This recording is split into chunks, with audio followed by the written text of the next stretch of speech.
Hello everyone, I am here to help you today. I know you used this video to fall asleep, so before that, like the video and subscribe to the channel. Also, where are you from and what time are you watching now? Get comfortable and relax. The shadows in this place have weight. That's what I've come to understand after 15 years working the graveyard shift at Meridian Industrial Supply. They aren't just absences of light. They're presences gathering in corners, stretching across concrete floors, and lately watching me. I first noticed it 3 weeks ago.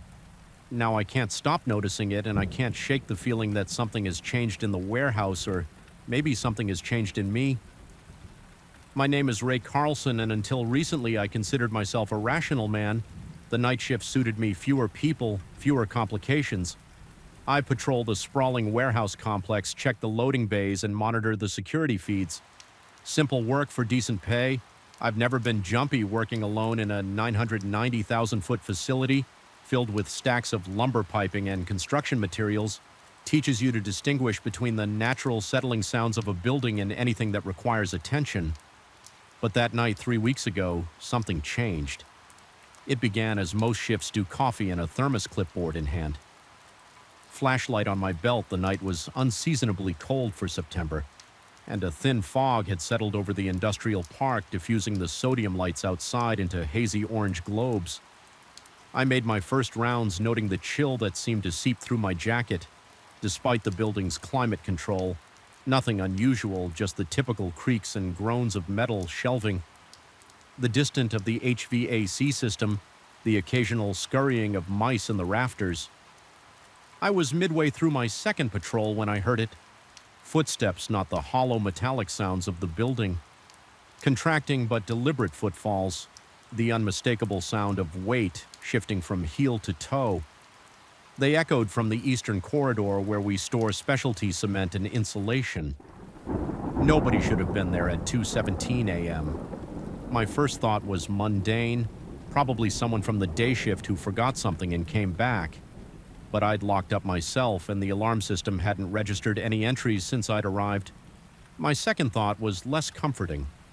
Intruders looking to steal copper piping or power tools, items that regularly disappeared from construction sites in the area. I radioed in the security company that monitors our feeds remotely. The operator confirmed what I already knew. No entry alerts, no motion sensor trips. I should have been completely alone. The warehouse's layout is a grid of long straight corridors, intersected by narrower aisles. The eastern section is poorly lit, even during the day, with high shelving that creates deep caverns of shadow. As I approached, I switched on my heavy-duty flashlight, its beam cutting through the darkness. Like a knife security. I called out my voice, sounding thinner than I intended. Identify yourself. The footsteps stopped. I swept my light down the corridor, illuminating stacks of pink insulation on one side, and pallets of concrete mix on the other at the far end. Perhaps 60 feet away, my light caught something. A silhouette, motionless and dark. It stood perfectly still, its edges seeming to blur into the shadows behind it.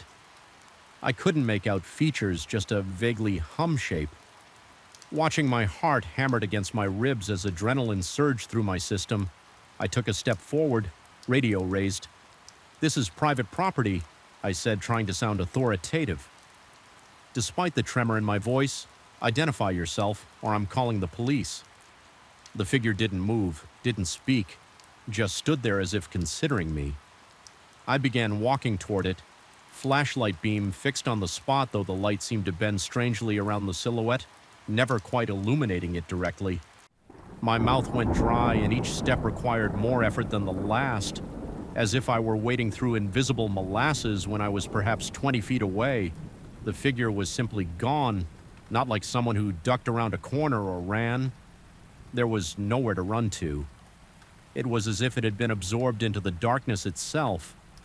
I stood there, pulse throbbing in my temples as a cold sweat broke out across my back. I searched every aisle, every possible height in place. In that section, nothing. No doors had been opened, no windows breached. The building was secure. Later that night, I reviewed the security footage. What I saw didn't make sense. The cameras showed nothing in the corridor when I entered it. No silhouette, no intruder. but they did capture something else. Brief, almost subliminal distortions passing in front of each camera in sequence, like someone moving just fast enough to register as motion but not slow enough to be seen. Clearly, the timestamp showed these anomalies occurring throughout the building. Sometimes in areas I had just left, sometimes in areas I was about to enter. I convinced myself it was a technical glitch. Camera systems' malfunction sensors get triggered by changes in temperature or air pressure. There had to be a logical explanation, but then it happened again. 2 nights later, I was in the break room microwaving a frozen dinner when the fluorescent lights above me flickered. Once, twice, then steadied. The microwave digital display reset itself, blinking 12L, and I felt it a pressure change as if the air had suddenly become denser. The hair on my arm stood up, and I had the distinct visceral sensation of being watched slowly. I turned toward the doorway. Nothing was there, but the hallway beyond seemed darker than it should have been, as if the shadows had condensed into something more substantial. I abandoned my meal and spent the next hour checking every corner of the facility. Everything was secure, everything was normal, and yet nothing felt normal anymore. Over the following weeks, the incidents escalated in frequency and intensity. I began finding objects move between my rounds. A clipboard left on one shelf would appear on another. Tools arranged in specific patterns that I didn't create. Once I returned to the security office to find every monitor displaying the same empty corridor, though I was certain I'd left them cycling through different areas.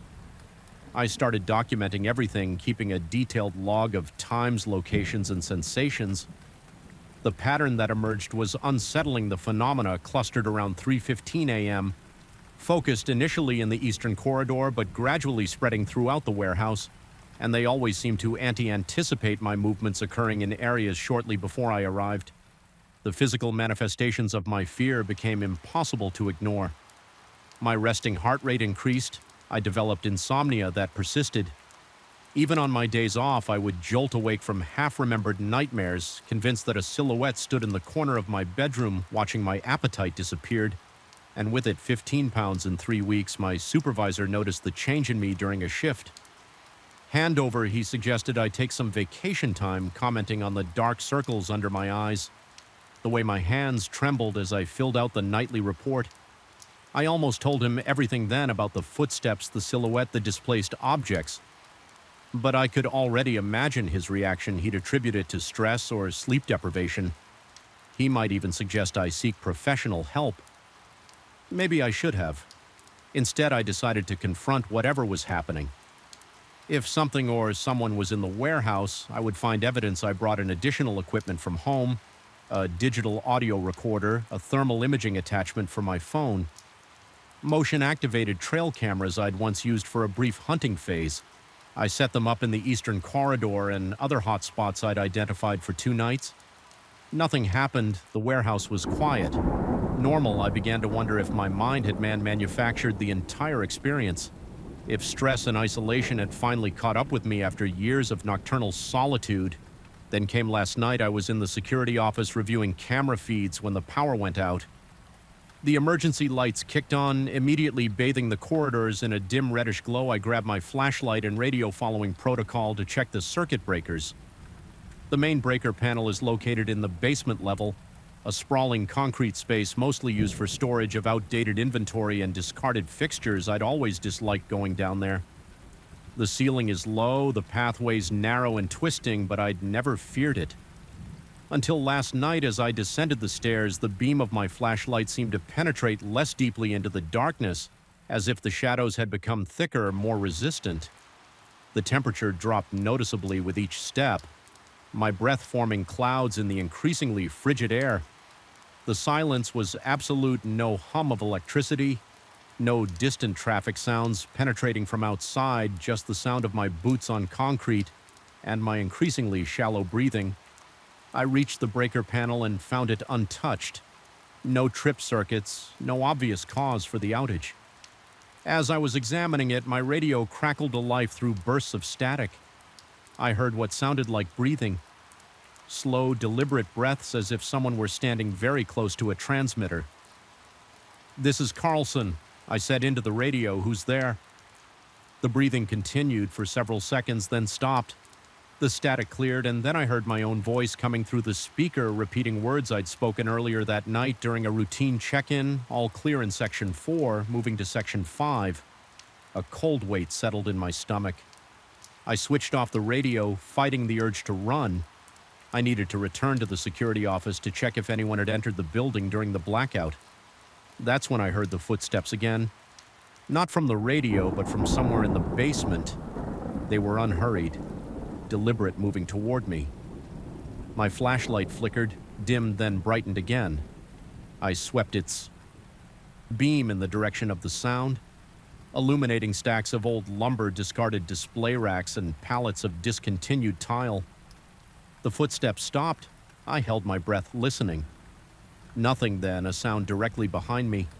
The soft scuff of a shoe on concrete. I spun around, heart pounding so hard I could feel it in my fingertips. My light caught something at the edge of its beam, that same dark silhouette now much closer than it had ever been before.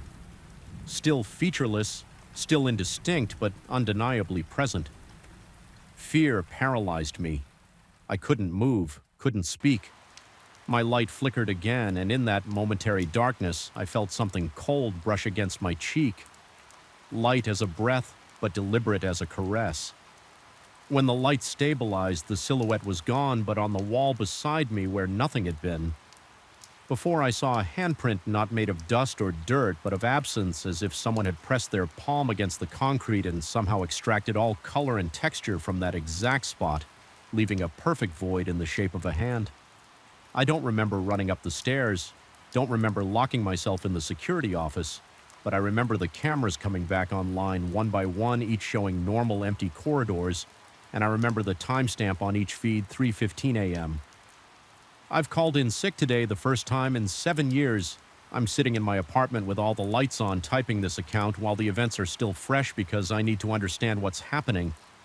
Because I need someone to know the trail cameras and audio recorders are still in the warehouse, I should go back tonight to retrieve them to see if they captured anything. The rational part of me, the part that's shrinking by the hour, says there will be a logical explanation for everything. A prankster with access to the building, a malfunction in the electrical system. My own overtaxed imagination, but another part of me knows different because when I finally left the warehouse this morning as dawn broke over the industrial park, I checked my pockets for my car keys and found something else. Instead, a small, smooth stone I'd never seen before, and when I held it up to the light, I saw that it wasn't a stone at all, but a perfect cube of concrete. Its surface bearing the faint impression of fingerprints that don't match my own. I don't know what's waiting for me in that warehouse. I don't know if I'll go back tonight, but I know that whatever has been watching me from the shadows isn't just a figment of my imagination, and I know with growing certainty that it's been watching me for much longer than I've been aware of it. Perhaps it's been there all along in the peripheral shadows of my life, waiting for me to finally notice. And now that I have, it's noticed me too. The first time I heard the pipes, I convinced myself it was normal. New buildings settle. New plumbing has quirks, but there's nothing normal about what happens at 2 a.m. In my walls, I found the apartment listing 3 months ago during a desperate housing search. The photo showed gleaming hardwood floors, pristine white walls, and modern fixtures all recently renovated. According to the description, the price seemed suspiciously reasonable for such a prime location, but the landlord explained that he was eager to secure a long-term tenant after completing extensive renovations. Something about tax write-offs and avoiding vacancy when I toured the place. Everything checked out. The renovation was immaculate. New floors, threw out fresh paint, updated kitchen appliances, and completely redone bathroom plumbing. The landlord, Mr. Harmon, a thin man with perpetually damp palms, proudly detailed how he gutted the entire unit down to the studs he mentioned repeatedly, how he'd replaced everything that needed replacing. I remember finding the phrasing odd, but I was too enchanted by the apartment's spaciousness and natural light to dwell on it. I moved in on the 1st of February. For the initial 2 weeks, everything was perfect. I settled into a comfortable routine, enjoying the reliable water pressure and efficient heating system. System luxuries my previous apartment had sorely lacked. I even started sleeping better, no longer disturbed by the creaking floors and rattling windows of my old place. Then came the first night I heard it. I'd fallen asleep reading, only to jolt awake at exactly 2:03 a.m., according to my bedside clock. At first, I couldn't identify what had woken me. Then I heard it again. A distinct gurgling sound coming from inside the wall behind my headboard. It wasn't the normal sound of water running through pipes. This was different, irregular, almost rhythmic, like liquid being forced through a partially blocked passage. I pressed my ear against the wall. Tracking the sound, it seemed to move, flowing from one section of wall to another, traveling up, then horizontally, then down again. The path made no sense given the apartment's layout. I knew enough about basic PL to understand that water lines generally follow logical routes, straight lines connecting fixtures in the most direct way possible. This sound wandered like a maze. I checked every faucet on the toilet to ensure nothing was running or leaking. Everything was dry, perfect. Even I convinced myself it was probably the upstairs neighbor using water at an odd hour and went back to bed. But the next night at precisely 2:03 a.m., the same sound returned, and the night after that and the night after that, always at the same time, always 2:03 a.m., following the same irregular pattern through my walls, always lasting exactly 17 minutes before stopping as abruptly as it began. After a week of disrupted sleep, I contacted Mr. Harmon. His response was dismissive. Something about air trapped in the new pipes that would work itself out. Eventually, he seemed eager to end the conversation, reminding me how much money he'd spent on replacing everything that needed replacing. When I mentioned the precise timing of the sounds, his voice tightened. He suggested I was being overly sensitive to normal building noises. Perhaps I was, so I bought earplugs and tried to ignore it, but then came the tapping. It started 3 weeks into my tenancy. I'd pressed my ear against the wall, tracking the liquid sounds as had become my nightly ritual when I felt, rather than heard, a vibration, tap, tap, tap, as if someone was gently knocking from the other side of the wall. I pulled away immediately, heart pounding, then cautiously placed my palm flat against the cool surface. The tapping came again, 3 distinct vibrations, precisely spaced, then silence. I told myself it was pipes, contracting or expanding, a common occurrence in buildings. Even new plumbing can make knocking sounds when H-water runs through cold pipes, but this didn't feel mechanical. It felt intentional. I spent the next day at work researching plumbing systems on my breaks, looking for rational explanations. That evening, I methodically inspected every inch of the apartment, tapping walls and listening for hollow spots that might indicate unusual spaces or non-standard construction. Everything seemed normal, which somehow made it worse. That night, I stayed awake until 2 a.m., sitting cross-legged on my bed, watching the wall when the gurgling began, right on schedule. I didn't just listen, I documented. I recorded the sounds on my phone, timed their duration, and mapped their apparent path through my apartment. On a crude floor plan I'd sketched, the pattern was consistent with previous nights, but seeing it visualized disturbed me deeply. The sounds traveled in a pattern that resembled a crude figure eight, looped through my bedroom, bathroom, kitchen, and living room walls. No plumbing system would be designed this way. When the tapping began, I tried something new. After the 3 taps concluded, I reached out and responded with 3 taps of my own. The silence that followed was heavier than any I'd experienced before. The gurgling stopped mid-flow for nearly a minute. Nothing happened. Then from deeper within the wall came 5 distinct taps, slow, deliberate, unmistakably responsive. My mouth went dry, my pulse hammered in my throat, sweat beat along my hairline. Despite the cool air, I couldn't move, couldn't blink, couldn't breathe. I'd been prepared for the sounds to be mechanical, or at worst from a neighbor's apartment carrying through the shared walls. I wasn't prepared for direct communication. I didn't tap back. Eventually, the gurgling resumed its pattern, completed its usual 17-minute cycle, and ceased. The next day, I called in sick to work and spent hours inspecting the building's exterior. I studied old photos of the property I found online, looking for clues about its original construction or any history that might explain what I was experiencing. The building was over 80 years old but had been well maintained throughout its life. Nothing in its documented history suggested anything unusual. I approached a neighbor across the hall, casually inquiring about their experience in the building.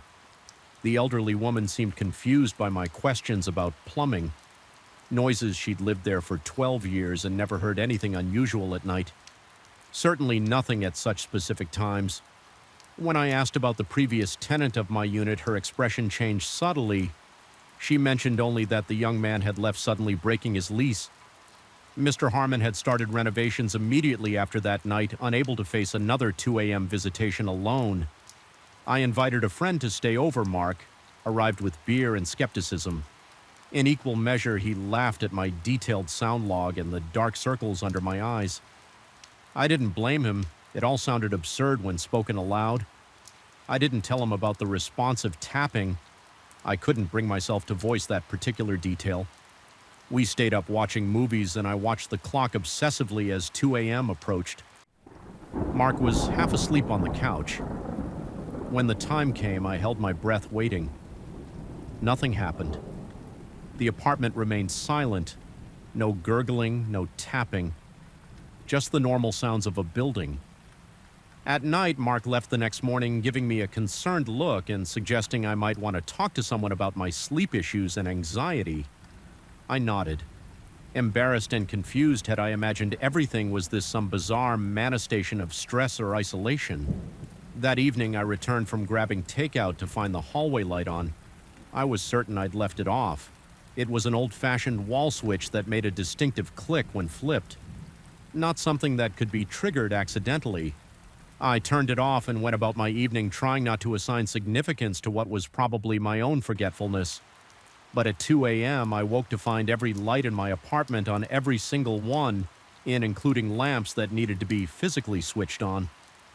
The oven light behind its closed door, even the tiny LED on my electric toothbrush charging in the bathroom, all glowing all at once.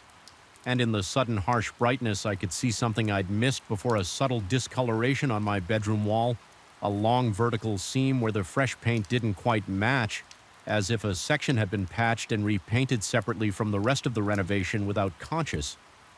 This decision, I found myself standing before this section of wall.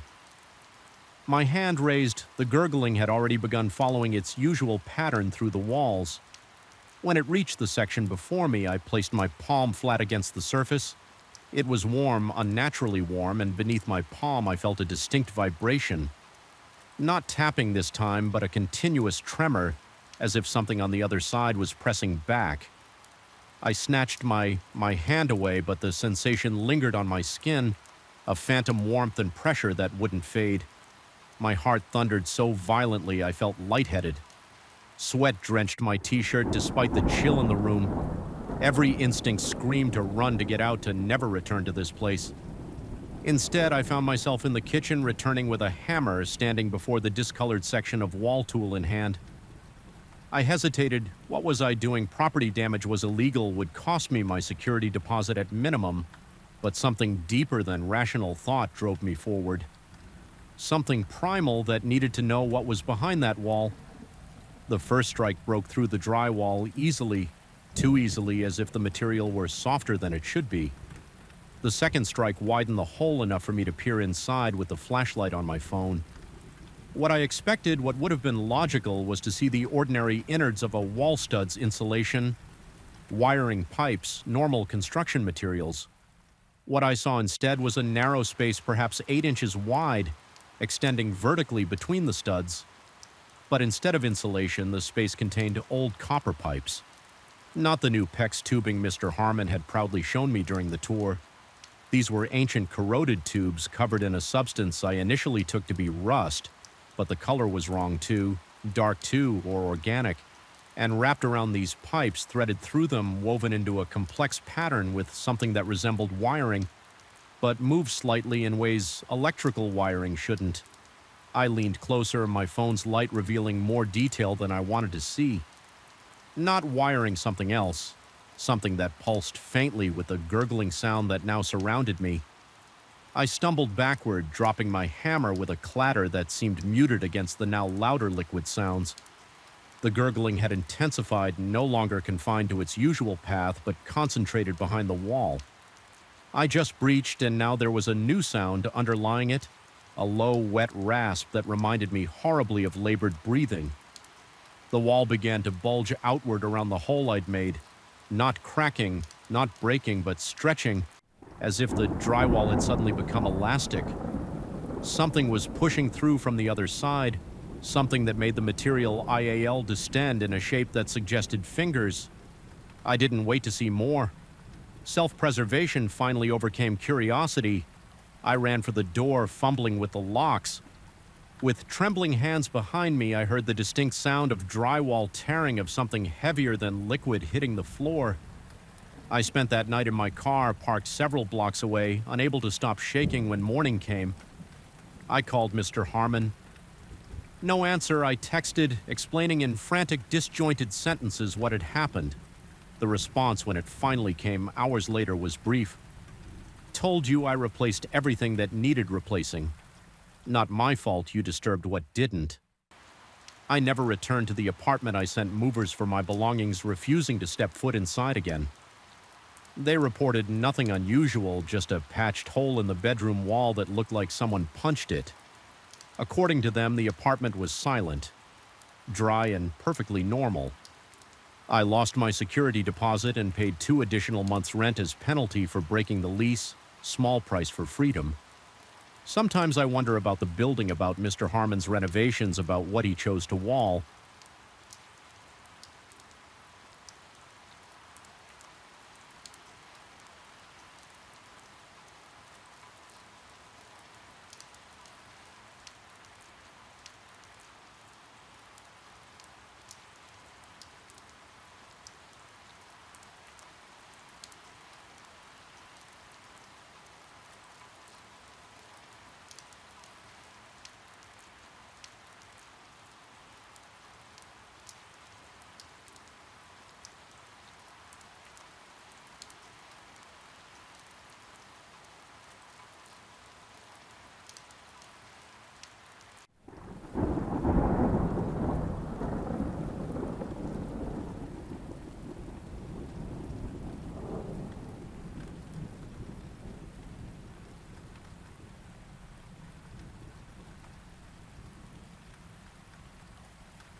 No voices, nothing to indicate human habitation. I approached 4B slowly, my footsteps muffled by the worn carpet. Runners standing outside Miller's door, I pressed my ear against the cool wood and listened. Nothing, no movement, no sound at all. My heart raced as I rapped lightly on the door, then more firmly when no response came. The hollow sound echoed down the empty corridor. I tried to peer through the peephole from the outside, an exercise inutility that only demonstrated my growing desperation. I returned to my apartment confused but oddly relieved. Perhaps Miller had gone on a trip. Perhaps the sounds I'd been hearing were just the building settling, and my sleep-deprived mind had been creating patterns where none existed. I fell into bed exhausted from my amateur detective work and drifted into the first deep sleep I'd experienced in months until 11:07 p.m. The sound jolted me awake, a violent scraping directly above my head, so powerful that a fine dust of plaster drifted down from a small crack in my ceiling. My body went rigid, every muscle tensing at once. My breathing became shallow and rapid as I stared upward, following the sound as it moved from above my bedroom into the living room area. Thump, thump, thump. Heavy, deliberate footsteps traversed the length of my ceiling. Whatever was up there, it wasn't Mill. It couldn't be the next morning. My hands still trembling slightly from the night before I cornered the building superintendent, Mr. Gaines, as he collected mail from the lobby. I casually mentioned the noise from apartment 4B, careful to keep my tone conversational, despite the tightness in my chest.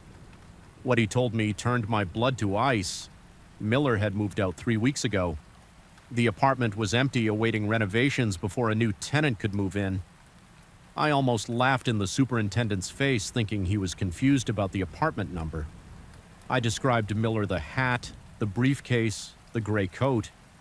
Mr. Gaines nodded in recognition, but confirmed that, yes, that was Miller, and yes, he had definitely moved out. Almost a month ago, he had transferred to another city for work, paid the lease termination fee, and cleared out his belongings in a single day. I stumbled back to my apartment, my mind racing through possibilities. Perhaps Miller had left some furniture behind. Perhaps the renovation crew was working late nights. Perhaps the sounds were coming from a different apartment entirely, and my spatial perception was flawed. That evening, I asked Mr. Gaines for the key to 4B, inventing a story about a package delivered to me that might belong to the former tenant. He hesitated, clearly uncomfortable with the request, but eventually relented when I suggested the alternative was disturbing the property manager over such a trivial matter. The key felt unnaturally heavy in my pocket as I rode the elevator up to the 4th floor. My stomach churned with each ascending floor, and I could feel sweat gathering at my temples. Despite the building's perpetually overactive air conditioning, the elevator doors opened with a cheerful ding that seemed obscenely out of place, given the dread coursing through me. Apartment 4B's door looked exactly like mine, down to the peeling paint around on the brass numbers. I inserted the key with a trembling hand, half expecting it not to work, but it turned smoothly. The door swung inward to reveal nothing, absolutely nothing. The apartment was completely empty, no furniture, no boxes, no renovation supplies, just bare hardwood floors covered in a thin layer of dust that clearly hadn't been disturbed in weeks. The layout mirrored my own apartment. Below, a small entryway opening to a living room with a kitchen. Alcove to the right, and a short hallway leading to the bedroom and bathroom. I stepped inside, my footsteps echoing in the vacant space. The windows were covered with brown paper, casting the room in a dim, sepia-toned light. I moved through each room, methodically checking closets, looking behind doors, inspecting the ceiling for signs of water damage or structural issues that might explain the sounds. Nothing was out of order, no loose floorboards, no exposed pipes. Nothing that could possibly create the cacophony I'd been enduring night after night. I found myself standing in the center of what would be the bedroom directly above my own, staring at the floor as if it might reveal its secrets. The room was cold unnaturally, so, despite the warm spring day outside, my breath formed small clouds that dissipated quickly in the stagnant air. That's when I noticed it, a perfect circle. Circle of dust-free floor, approximately 3 feet in diameter, positioned exactly where a person might stand while looking out the window. I knelt down to examine it more closely. The wood there seemed different somehow, darker, more worn, as if that specific spot had endured decades more use than the surrounding floor. My finger traced the edge of the circle, and a jolt of something static electricity, I told myself, shot up my arm. I jerked backward, losing my balance and landing hard on my tailbone. Pain radiated up my spine, but it was nothing compared to the icy terror that flooded my veins when I heard it. A soft thump from inside the empty apartment, followed by another and another footsteps. Coming from the living room, I scrambled to my feet, hard hammering so violently I could feel my pulse in my fingertips. The room temperature seemed to drop another 10 degrees in an instant. My breath came in ragged gasps as I stood paralyzed, listening to the slow, deliberate footsteps approaching the bedroom. Thump, thump, thump. They stopped just outside the bedroom door. The empty doorway framed nothing but the dim hallway beyond. Yet I could feel a presence there, something watching. Waiting, aware of my intrusion, I backed toward the window, my eyes never leaving the doorway. My heel hit the circle on the floor, and suddenly the temperature plummeted further. Frost began to form on the window behind me. The air felt thick, resistant, as if I were trying to move through gelatin. A whisper emerged from the empty doorway. Not words exactly, but a sound so close to human speech that my mind strained to decipher it. It grew louder, transforming from a whisper to a moan to something approaching a scream, though all without ever becoming completely audible. My paralysis broke. I lunged for the apartment door, moving faster than I had in years, driven by pure animal terror. I didn't look back, didn't stop to close the door behind me, didn't even wait for the elevator. I took the stairs 3 at a time, nearly falling twice in my desperate descent. I haven't been back to my apartment since that day. 3 weeks ago, I'm writing this from a motel room 30 miles away, paid for with nearly the last of my savings. My few valuable possessions remain in apartment 3B, but nothing could compel me to retrieve them. I've called the property management company twice the first time I asked about the history of apartment 4. They told me nothing unusual had ever been reported. The second time I asked about breaking my lease, they reminded me of the substantial penalty. But I don't care. I can't go back there last night. I woke at exactly 11:07 p.m. My body drenched in cold sweat for a moment in the disorientation of sleep. I thought I was back in my apartment. I could hear it clearly, the scraping sound above me, followed by heavy footsteps pacing methodically back and forth. But I'm on the top floor of this motel. There is no apartment above me here. As I lay rigid in bed, staring at the water-stained ceiling tiles, a realization crept over me like a shadow. It was never about the apartment. It was never about Miller. Whatever walks those floors at night has followed me here, and I suspect it will follow me wherever I go. Sometimes I think I catch glimpses of it in reflective surfaces, a tall, thin figure in a gray coat, its face obscured by the brim of an outdated hat. But when I turn to look directly, nothing is there tonight. I'll stay awake until 11:07 p.m. I'll listen for the footsteps, and I'll finally make my choice. Continue running from something that can apparently follow me anywhere, or confront whatever has decided that my ceiling is its floor. I already know which option I'll choose. Some mysteries should remain unsolved, some doors should stay closed, and some sounds like heavy footsteps in an empty apartment should be ignored, even when they shake the very foundation of your reality. Especially then, the walls of the Belmont Hotel had absorbed 70 years of whispers. I noticed it immediately, that particular silence. Old buildings have where the quiet itself feels heavy with all its holding back. My footsteps on the worn burgundy carpet echoed down the third-floor corridor, each step absorbed into the stillness. Like a stone dropped into thick mudroom, 307 waited at the end of the hallway, its brass numbers dulled with age. I had chosen this place for its location and its price, not its charm. That was my first mistake. The key was an actual metal key, not a card, another relic of the hotel's refusal to fully join the present century. It turned with resistance in the lock, as if the door itself was reluctant to allow entry.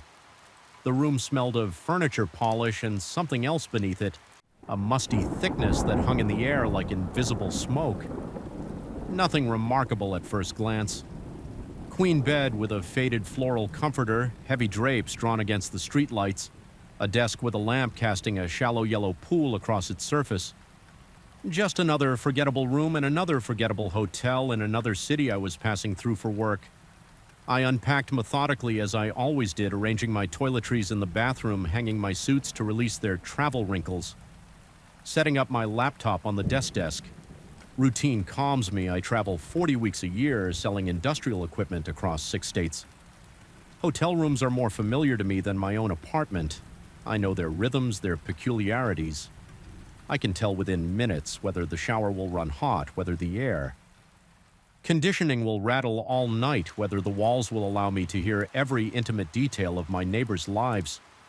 But the Belmont felt different from the start.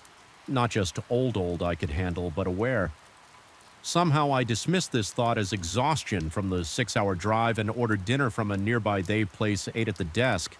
While reviewing tomorrow's presentation, showered, called my girlfriend back home, telling her about the eccentric old hotel with its elaborate crown molding and creaking floors. We laughed about how places like these were probably haunted. Her voice tinny through the phone speakers. I didn't mention how the silence in the room pressed against my eardrums when I wasn't speaking, or how the shadows seemed unusually deep in the corners where the ceiling light couldn't reach. Sleep came easily enough. The day's travel is sufficient sedative. I woke disoriented at 3:17 a.m. My throat parched. The digital clock's red numbers cast the only light in the absolute darkness of the room. Something had woken me, though I couldn't identify what. I reached for the water bottle on the nightstand, finding it empty. With a sigh, I swung my legs over the side of the bed, the floor cold against my bare feet. That's when I heard it, a voice low and indistinct, like someone speaking just below normal conversational volume. It seemed to be coming from somewhere nearby, not my room, but close the wall shared with room 309. Perhaps I froze water forgotten, straining to make out words. The cadence was conversational, rising and falling as if in dialogue, though I could hear only one voice. I couldn't distinguish gender or age, just a continuous murmur that occasionally peaked into almost comprehensible phrases before subsiding again. My skin prickled with goosebumps despite the room's warmth. Something about that voice felt wrong, the tone perhaps, or the hour, or the fact that it never paused for response. After several minutes, curiosity overcame discomfort. I pulled on sweatpants and moved to the door. Pressing my ear against it, the voice was clearer in the entryway, definitely coming from the hallway or the adjacent room. I turned the handle slowly, wincing at the slight creak as I pulled the door open an inch. Then wider, the hallway stretched empty in both directions, the dim safety lights creating pools of yellowish illumination every 15 feet. The worn carpet runner absorbed sound, creating a vacuum-like silence, but the voice continued, now seeming to emanate from directly beside my door from room 309. I stepped fully into the corridor, the door clicking shut behind me. My heart rate accelerated, each beat a distinct thump against my ribs. The voice grew neither louder nor clearer. Despite my proximity, I approached room 309, standing directly before it. The murmuring continued at exactly the same volume as if the speaker remained at a constant distance. Regardless of my movement, I raised my hand to knock, then hesitated. It was nearly 3:30 a.m. What business did I have disturbing another guest? What would I even say? Yet something compelled me to knock softly, my knuckles barely making contact with the wooden door. The voice stopped immediately. Complete silence descended, broken only by my increasingly shallow breathing. I waited seconds. Stretching uncomfortably, no answer came. No sounds of movement within. Nothing to indicate anyone had heard me at all. I retreated to my room, the back of my neck tingling with the distinct sensation of being watched. Sleep eluded me for hours afterward, my body alert to every creak and settle of the old building. The voice did not resume. That night morning brought rationality with its light. I dismissed the incident as a guest with insomnia having a late-night phone conversation. The peculiar acoustics of the old hotel had simply made it difficult to pinpoint. The source at breakfast in the small hotel dining room, I casually asked the receptionist about the occupancy on the third floor. She consulted her computer, then informed me that aside from my room, the entire third floor was unoccupied. Due to ongoing renovations at the far end of the hall, a cold sensation spread across my shoulder blades. I asked specifically about room 309. She checked again, confirming it was vacant and had been for several weeks. I must have heard someone from another floor, she suggested, or perhaps sounds from the street. The building was old, and sound traveled strangely. Her explanation was practical, delivered with the practiced smile of someone accustomed to smoothing over guests' concerns. I nodded and thanked her, but a seed of unease had been planted throughout my meetings that day. My mind kept returning to that murmuring voice and the empty room it supposedly came from. I considered requesting a room change, but dismissed the thought as an overreaction. One unexplained voice in the night hardly justified disrupting my stay. Besides, I told myself it was probably just someone in another room or even outside old buildings play tricks with sound. That night, I returned late from dinner with clients. The Belmont's lobby was dimly lit, the ancient chandelier casting prismatic shadows across the worn marble floor. The night clerk nodded as I crossed to the elevator, his eyes barely lifting from his computer screen. The elevator's brass gate closed with a metallic clang that echoed up the shaft as I ascended. I felt an increasing heaviness in my chest, an inexplicable reluctance to return to the third floor. The corridor was silent when I stepped out. I walked briskly to room 307, telling myself I was being ridiculous. Inside, I prepared for bed with deliberate normality. I placed a full water bottle on the nightstand, eliminating any need to leave the room during the night before turning off the light. I checked that the door was securely locked, testing the handle twice. Sleep came fitfully, my subconscious alert for unusual sounds. I woke several times to ordinary hotel noises, the hum of the heating system, distant doors closing, water running through pipes at 24:03 a.m. I jerked fully awake. The voice had returned this time. It was louder, clearly emanating from the hallway directly outside my door.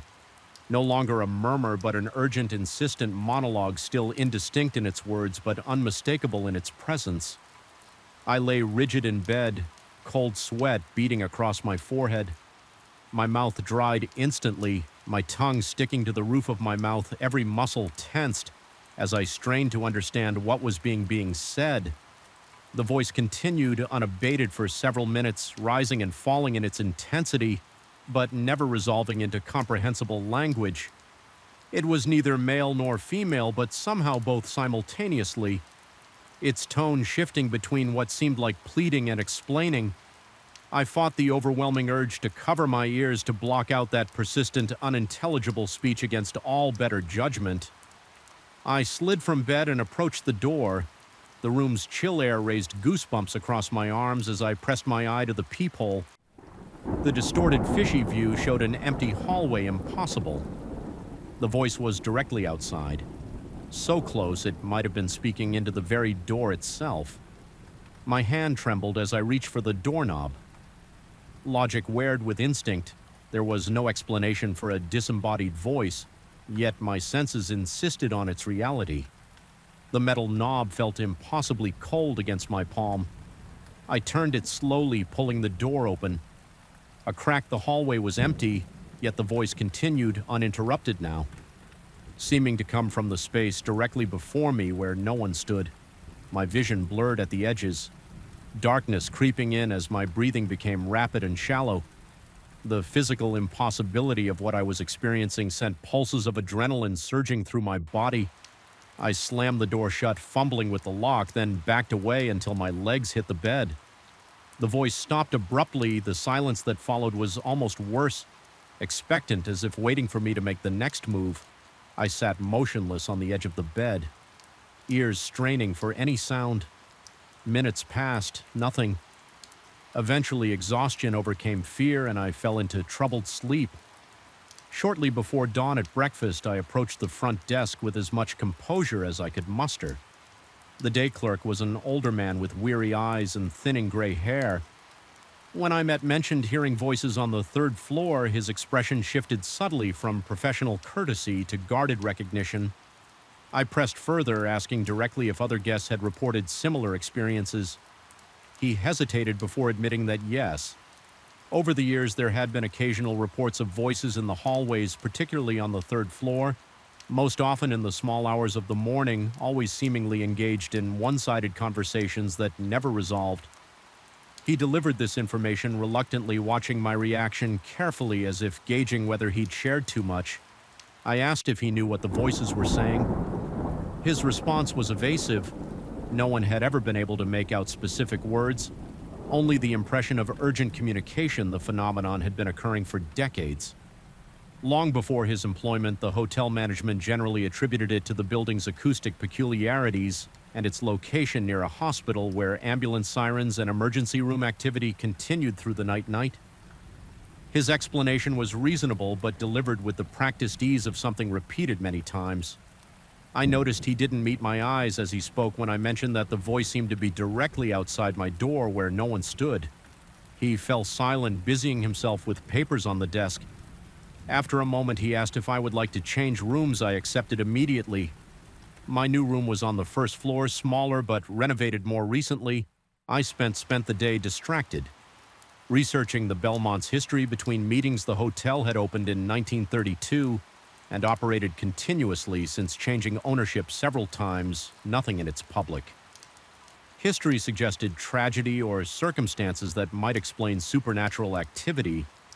Yet online review sites contained scattered comments about strange noises and talking in the hallways that the management consistently attributed to the building's age and sound-carrying properties. That night, I slept soundly in my new room, undisturbed by voices or other phenomena. The following night passed similarly. By my final night at the Belmont, I had nearly convinced myself that my experience had been some combination of exhaustion, the building's acoustics, and my own suggestibility. As I checked out the next morning, the night clerk who was finishing his shift handed me my receipt. He commented that I seemed to have slept better after changing rooms.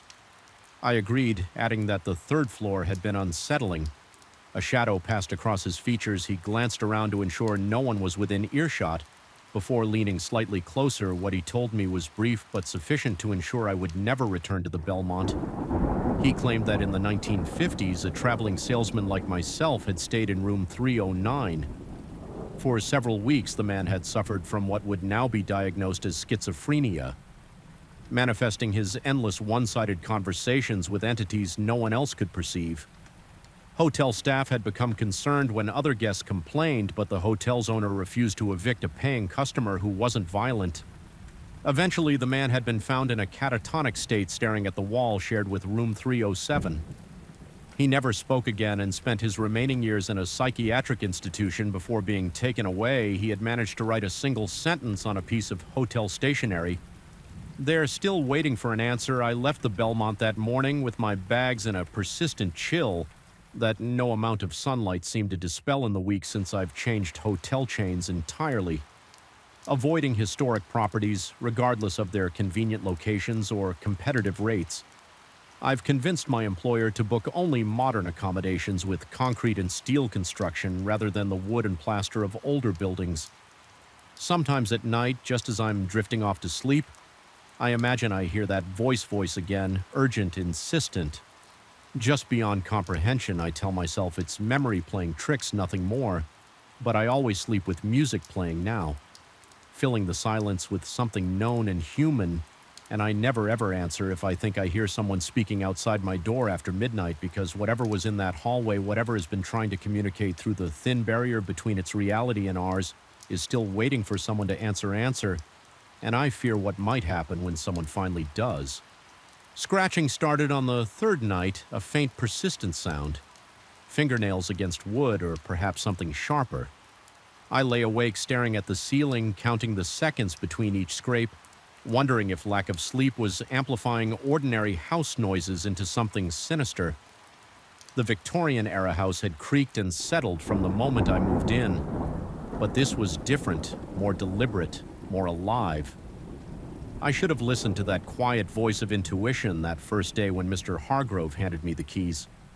With trembling hands, his eyes never quite met mine as he muttered something about the attic being off limits, storage issues, structural concerns, the usual landlord excuses, but the rent was almost criminally low for a three-bedroom house with original hardwood floors and stained glass windows. Especially in this gentrifying neighborhood, I was 34, divorced, and starting over. I couldn't afford to be picky. Remember, he'd said the only time his gaze locked with mine, the attic stays sealed. It's in the lease his pupils had constricted to pinpoints. Despite the dim afternoon light, I'd nodded and signed, barely registering the clause on page 4 prohibiting access to the third-floor space.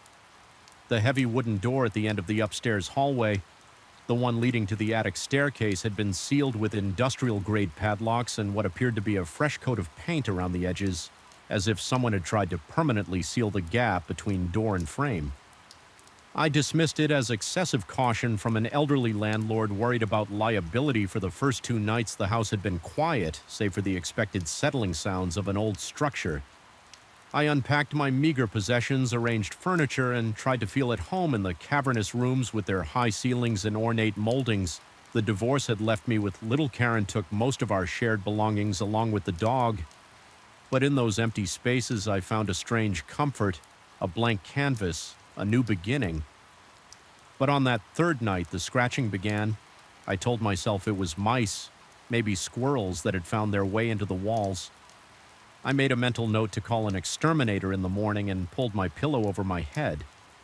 Sleep eventually came, but it was shallow and troubled, filled with dreams of something pacing above me waiting. Morning light dispelled my unease, as sunlight often does with night fears. I called an exterminator who promised to come the following week in the rational clarity of day. I convinced myself the noises were nothing more than wildlife, a common issue in century-old houses. I went to work, taught my high school English classes with my usual enthusiasm, and returned home feeling foolish about my midnight anxieties. That night, the scratching returned louder and more insistent. I stood on my bed and pressed my ear against the ceiling, tracking the sound as it moved from one end of my bedroom to the other. Too methodical for rodents, too heavy. The movement suggested something much larger, something that dragged itself across the floor above with laborious determination. My throat tightened as I realized the implications. If something that size was in the attic, it couldn't be an animal that had accidentally found its way inside. It would have to be something that had been deliberately placed there, or something that had chosen to make its home there. Long before I arrived, sleep eluded me completely that night. I sat in the hallway beneath the sealed door, listening around 3 in the morning. I heard what sounded like a muffled exhalation, a long rattling breath from something with compromised lungs. My skin prickled with goosebumps and sweat beaded on my forehead. Despite the cool air, when dawn broke, I called Mr. Hargrove. His voice hardened when I mentioned the attic, and he dismissed my concerns with rehearsed efficiency. Probably the wind through the eaves, he suggested. Old houses make noise. Nothing to worry about when I pressed him. Mentioning the distinct sound of movement, he abruptly informed me he was late for an appointment and hung up. The following day at school, I found myself distracted, jumping at the slam of lockers and struggling to maintain my train of thought during lectures. My department head noticed my behavior and inquired if everything was all right. I deflected with a story about insomnia and promised to get more rest. How could I explain that something unseen was stalking the floor above my bedroom that my landlord seemed terrified of? Whatever lurked behind that padlock door that evening, I invited Mark, my only friend in town, over for dinner. I needed another person to witness what I was experiencing. We sat in the kitchen eating takeout when the ceiling above us creaked a long, deliberate stride from one end to the other. Mark froze mid-bite. What the hell was that? The validation I felt was almost worth the terror. I wasn't imagining things I explained about the sealed attic, the landlord's warnings, the nightly disturbances. Mark suggested we investigate his presence emboldened me, and we ascended to the 2nd floor. Stopping before the padlock door up close, I noticed details I'd overlooked before, deep gouges in the wood around the frame, as if something had clawed repeatedly at the edges. The paint ceiling. The door wasn't just around the edges, it formed strange symbols. At intervals halfway between hieroglyphics and mathematical notations, Mark ran his fingers over the marks. These looked like he trailed off his expression, troubled like what I pressed. He shook his head. Nothing, probably just damage from previous tenants trying to get in. But I could tell he was holding something back. Mark worked as a research librarian specializing in historical documents. If anyone would recognize obscure symbols, it would be him. We examined the hinges next. They were reinforced with multiple screws and metal plates far beyond what would be necessary for a normal door. The padlocks, 3 of them, were heavy-duty and relatively new. These weren't installed to keep people out. Mark muttered they were installed to keep something in a crash from above made us both jump. It sounded like something heavy had been thrown against the floor, or like something had thrown itself against the floor. In rage, Mark stayed only another hour before making an excuse to leave. I didn't blame him. The atmosphere in the house had become suffocating, charged with a malevolent awareness that seemed to intensify with his presence. As he left, he suggested I find somewhere else to stay for a few days. I promised to consider it, but we both knew I wouldn't. Something in me needed to understand what was happening. Even as another part screamed to run alone again, I tried to distract myself with television, but the volume couldn't mask the sounds that had begun again, an earnest, dragging scratching, and now a new noise, a rhythmic thumping like a fist pounding in frustration or a head banging repeatedly against the floor. My mouth went dry. My heart pounded so hard I could feel it in my throat. The logical part of my brain offered rational explanations, an animal a structural issue. Even squatters who had somehow accessed the attic from outside, but none could account for Mr. Hargrove's fear. The sealed door, or the feeling of intelligent malice that now permeated the house. I retreated to my bedroom and locked the door, though I knew it would provide little protection if whatever was above somehow broke through sleep was impossible. I lay rigid beneath my covers, tracking the movements overhead, trying to discern patterns or purpose. In the pacing around midnight, the noises abruptly stopped. The silence was somehow worse pregnant with anticipation. I strained to hear even the faintest sound, but there was nothing. Minute stretched into an hour of perfect stillness. Then I heard a new sound coming. Not from above, but from the hallway outside my bedroom. A slow dragging step followed by another. The distinct sound of labored breathing. A soft thud against my door as if something had pressed itself against the wood. The door handle turned, slowly testing the lock. I bit down on my fist to keep from screaming. My legs trembled so violently the bed frame shook. Cold sweat drenched my clothes as I stared at the handle, waiting for it to stop. It didn't. It continued to turn, applying pressure against the lock mechanism. I could hear a soft scratching at the keyhole as if something was trying to manipulate the tumblers with a claw or talon. Suddenly, my phone rang from the nightstand. The shrill tone shattered the silence, and I nearly leapt out of my skin. The door handle stopped turning. I grabbed the phone. Mark with shaking fingers. I answered. He didn't wait for my greeting. "Get out of there." "Now," he urged, his voice tight with fear. "I've been researching your house. In 1897, the original owner, Theodore Blackwood, was committed to an asylum after claiming something had taken residence in his attic.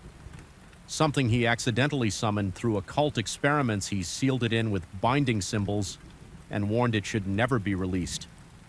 As Mark spoke, I heard the dragging footsteps, retreat from my door, and move back toward the hallway that led to the attic. "The story gets worse," Mark continued. "Every owner or tenant since has reported similar disturbances.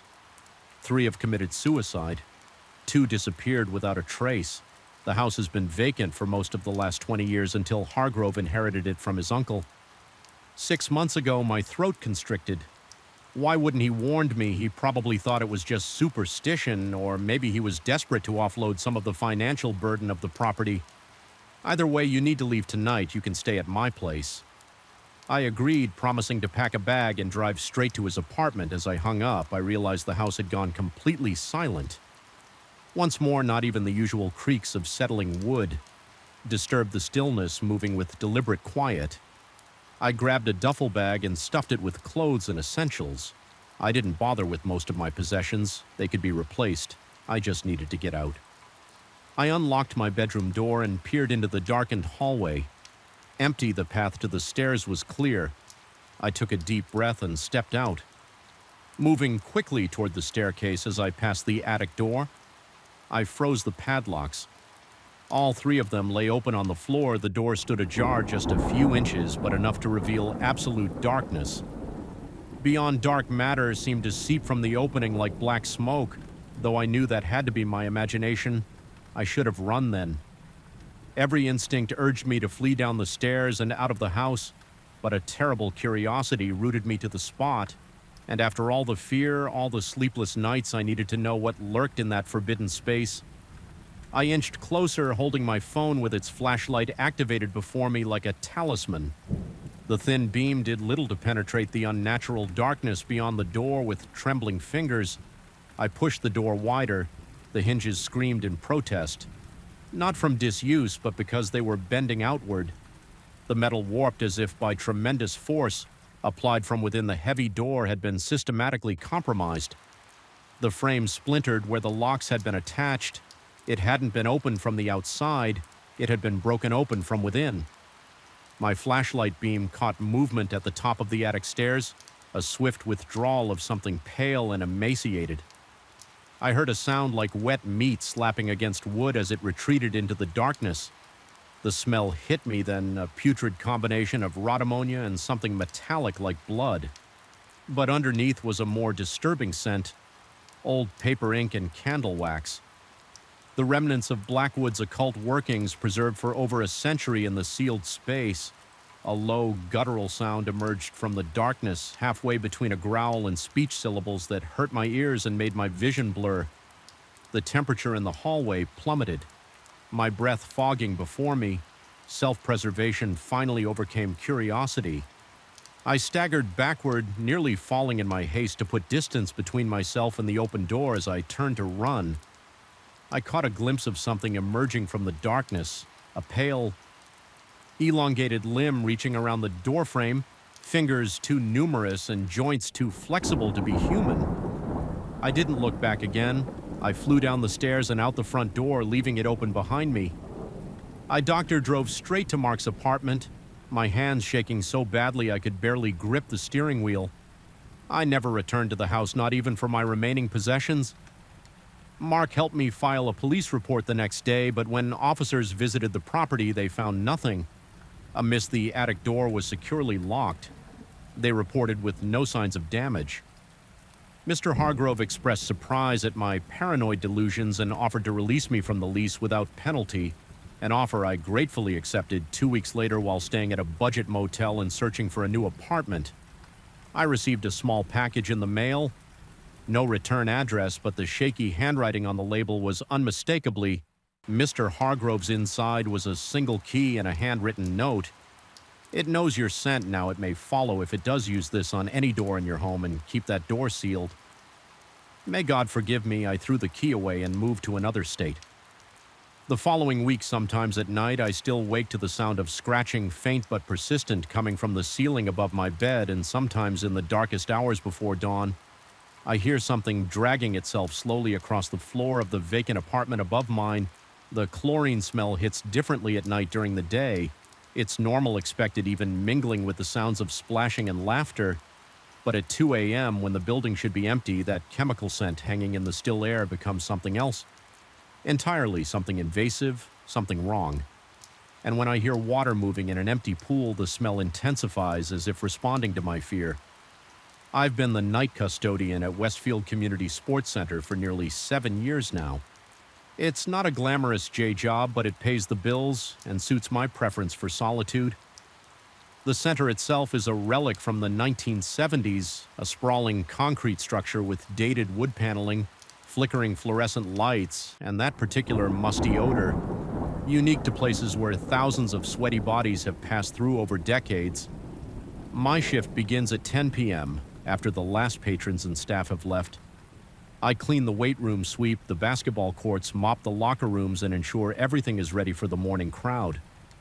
Most nights are uneventful, just me and my cleaning cart, moving through the empty building, my footsteps echoing against the walls. I've grown accustomed to the various sounds an old building makes at night, the settling of foundations, the hum of vending machines, the occasional rattling in the ventilation system, but the pool area has always been different. The indoor pool is housed in its own wing, a large glass roof space with poor acoustics and perpetual humidity. Even during busy hours, voices echo strangely in there. Distorted by the water and tile surfaces at night, that echo effect seems to intensify, as if the space itself is somehow larger in the darkness. The first incident happened about 3 months after I started. I was passing by the pool entrance around midnight when I heard what sounded like someone doing laps. The rhythmic splash of arms cutting through water, the distinct sound of someone coming up for air. I froze, convinced we had an after-hours trespasser. It wouldn't be the first time some teenagers had found a way to sneak in for a midnight swim. When I pushed open the heavy double doors, the splashing immediately stopped. I hit the light switch, illuminating the vast space in harsh fluorescent light. The water surface was completely still, a perfect blue mirror reflecting the ceiling. No ripples, no movement, no sign that anyone had been there at all. I searched the entire area, checking bathroom stalls, looking behind equipment, even examining the emergency exits for signs of forced entry. Nothing. Security hadn't reported any breaches, and the building's old but functional alarm system hadn't been triggered. I convinced myself I'd imagined it, or perhaps heard water moving through the pipes. Old buildings make strange sounds after all, but it happened again 2 weeks later. This time the splashing was more frantic, like someone thrashing in the water. I rushed in, faster heart, hammering against my ribs, certain I'd find someone in trouble again. Nothing, just that impossibly still water and the overpowering smell of chlorine that seemed to cling to my clothes for hours afterward. Management brushed off my concerns when I mentioned it. The building manager, a perpetually exhausted man named Taylor, suggested it was probably just the filtration system. Cycling on the maintenance supervisor theorized that temperature changes at night cause the water to expand and contract, creating sounds. Both explanations seemed reasonable, and I wanted to believe them. For a while, I avoided the pool area. During my shifts, I'd speed through my cleaning duties there early in the evening and find reasons to stay in other parts of the building during the later hours. But eventually, curiosity got the better of me. I began lingering near the entrance, listening for those sounds, almost hoping to hear them again so I could prove to myself that I wasn't losing my mind on a particularly cold Tuesday in November. I got my wish. The splashing was unmistakable, loud enough that it sounded like an entire swim team practicing relays. I didn't immediately rush in this time. Instead, I pressed my ear against the door, listening to the rhythmic sounds, trying to detect any pattern or explanation. Then came a new sound, a low gurgling moan that raised the hair on my arms and sent ice through my veins. I backed away from the door, my heart thundering in my chest. My first instinct was to leave to call security or even the police, but I knew what they would find. Nothing, just like every other time. Whatever was happening in there, it seemed visible or audible only to me. That night, I went home and researched the history of the sports center. The building had been constructed in 1974, renovated twice since then, but the pool area remained largely unchanged. There were no newspaper reports of drownings or accidents, no tragic stories that might explain what I was experiencing. The place had an unremarkable history, just decades of swim lessons, water aerobics classes, and community events. The following week, I brought a digital recorder with me. If I couldn't see anything unusual, perhaps I could at least capture the sounds. I set it up near the pool entrance around 11:30 p.m. and continued with my cleaning duties elsewhere. When I retrieved it an hour later, my hands were shaking so badly I could hardly press the playback button. The recording contained nothing but static and the occasional sound of the building's heating system cycling on. No splashing, no moaning, nothing. To validate what I'd been hearing, I began to seriously question my sanity. Was I experiencing auditory hallucinations? Was the isolation of night shifts finally getting to me after years? I even scheduled an appointment with my doctor, who found nothing physically wrong, but suggested I might be experiencing stress-induced sensory anomalies. He recommended a psychiatrist, but I never followed through with the referral. Instead, I became obsessed with proving what I heard was real. I installed a small personal security camera aimed at the pool, camouflaged among the safety equipment on the wall. It was technically against company policy, But my need for answers outweighed potential consequences for 3 nights. The camera recorded nothing unusual, just an empty pool area with occasional shadows cast by passing clouds over the glass ceiling. On the 4th night, everything changed. The footage began normally, the still pool illuminated by the dim emergency lighting at 1:17 a.m. The surface of the water began to ripple slightly from the center outward, as if disturbed by a gentle touch. The ripples increased in intensity until the entire pool appeared to be churning water, sloshing against the edges, and yet there was no visible cause. No object, no person.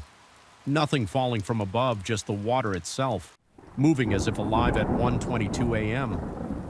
The camera's image became distorted, the screen filling with static when the picture cleared.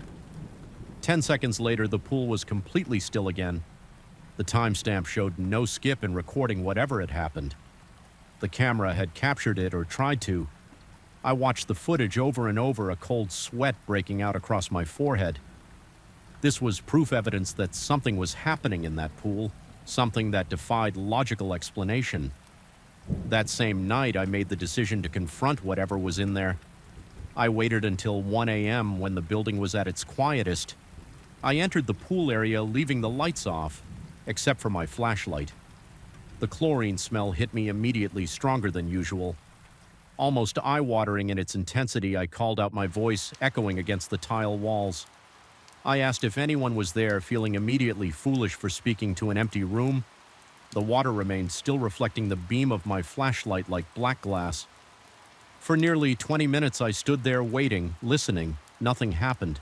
No movement, no sound. I began to wonder if the phenomenon was somehow aware of my intentions, if it was hiding from my scrutiny as I turned to leave. Defeated in questioning my investigation, the sound began, not splashing this time, but a slow rhythmic dripping like water falling from a great height into the pool.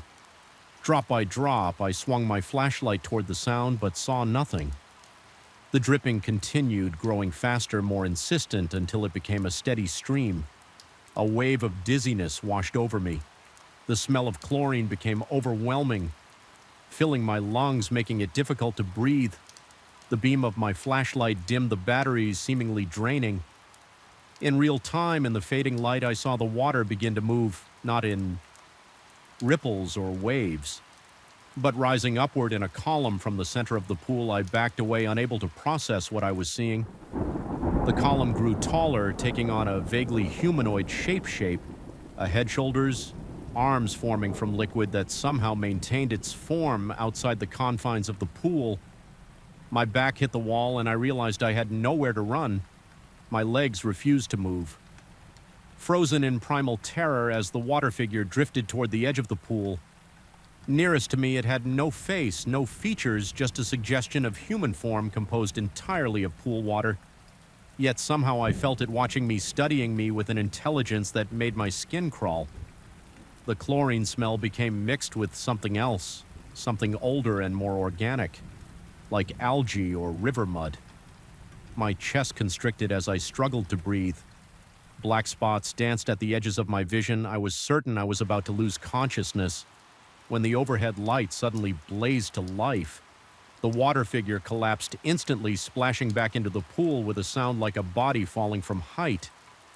I looked toward the door and saw Taylor, the building manager, his hand still on the light switch, staring at me with concern and confusion. He wanted to know what I was doing in the dark, why I looked so terrified I couldn't form coherent words, could only point toward the pool that was now perfectly still under the harsh fluorescent lights. Taylor checked the time, nearly 3 a.m., and suggested I'd fallen asleep on the job, perhaps had a nightmare. The explanation was almost appealing in its normalcy, and I nearly accepted it, but then I noticed the puddle of water at my feet several yards away from the pool's edge. Water that couldn't have splashed this far. Water that smelled not of chlorine, but of river mud. Taylor saw it too. He frowned, asking if I'd spilled something when he knelt to touch it. I wanted to stop him, wanted to scream at him, not to make contact with it. The liquid seemed to recoil from his fingers, sliding away across the tile in defiance of gravity before disappearing into a nearby drain. I quit that night. Handed Taylor my keys, mumbled something about health issues, and never returned to collect my final paycheck.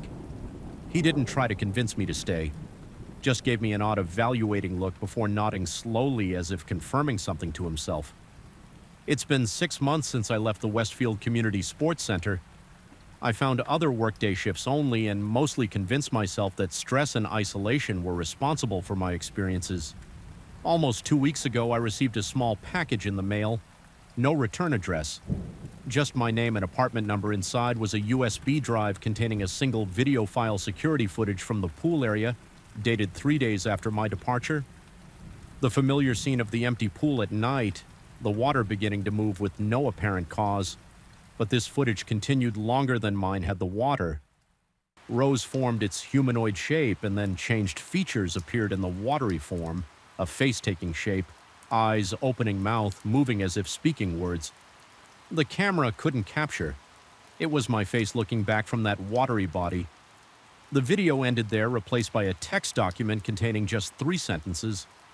The pool has always remembered those who fear it. It collects their reflections, their impressions left on the water.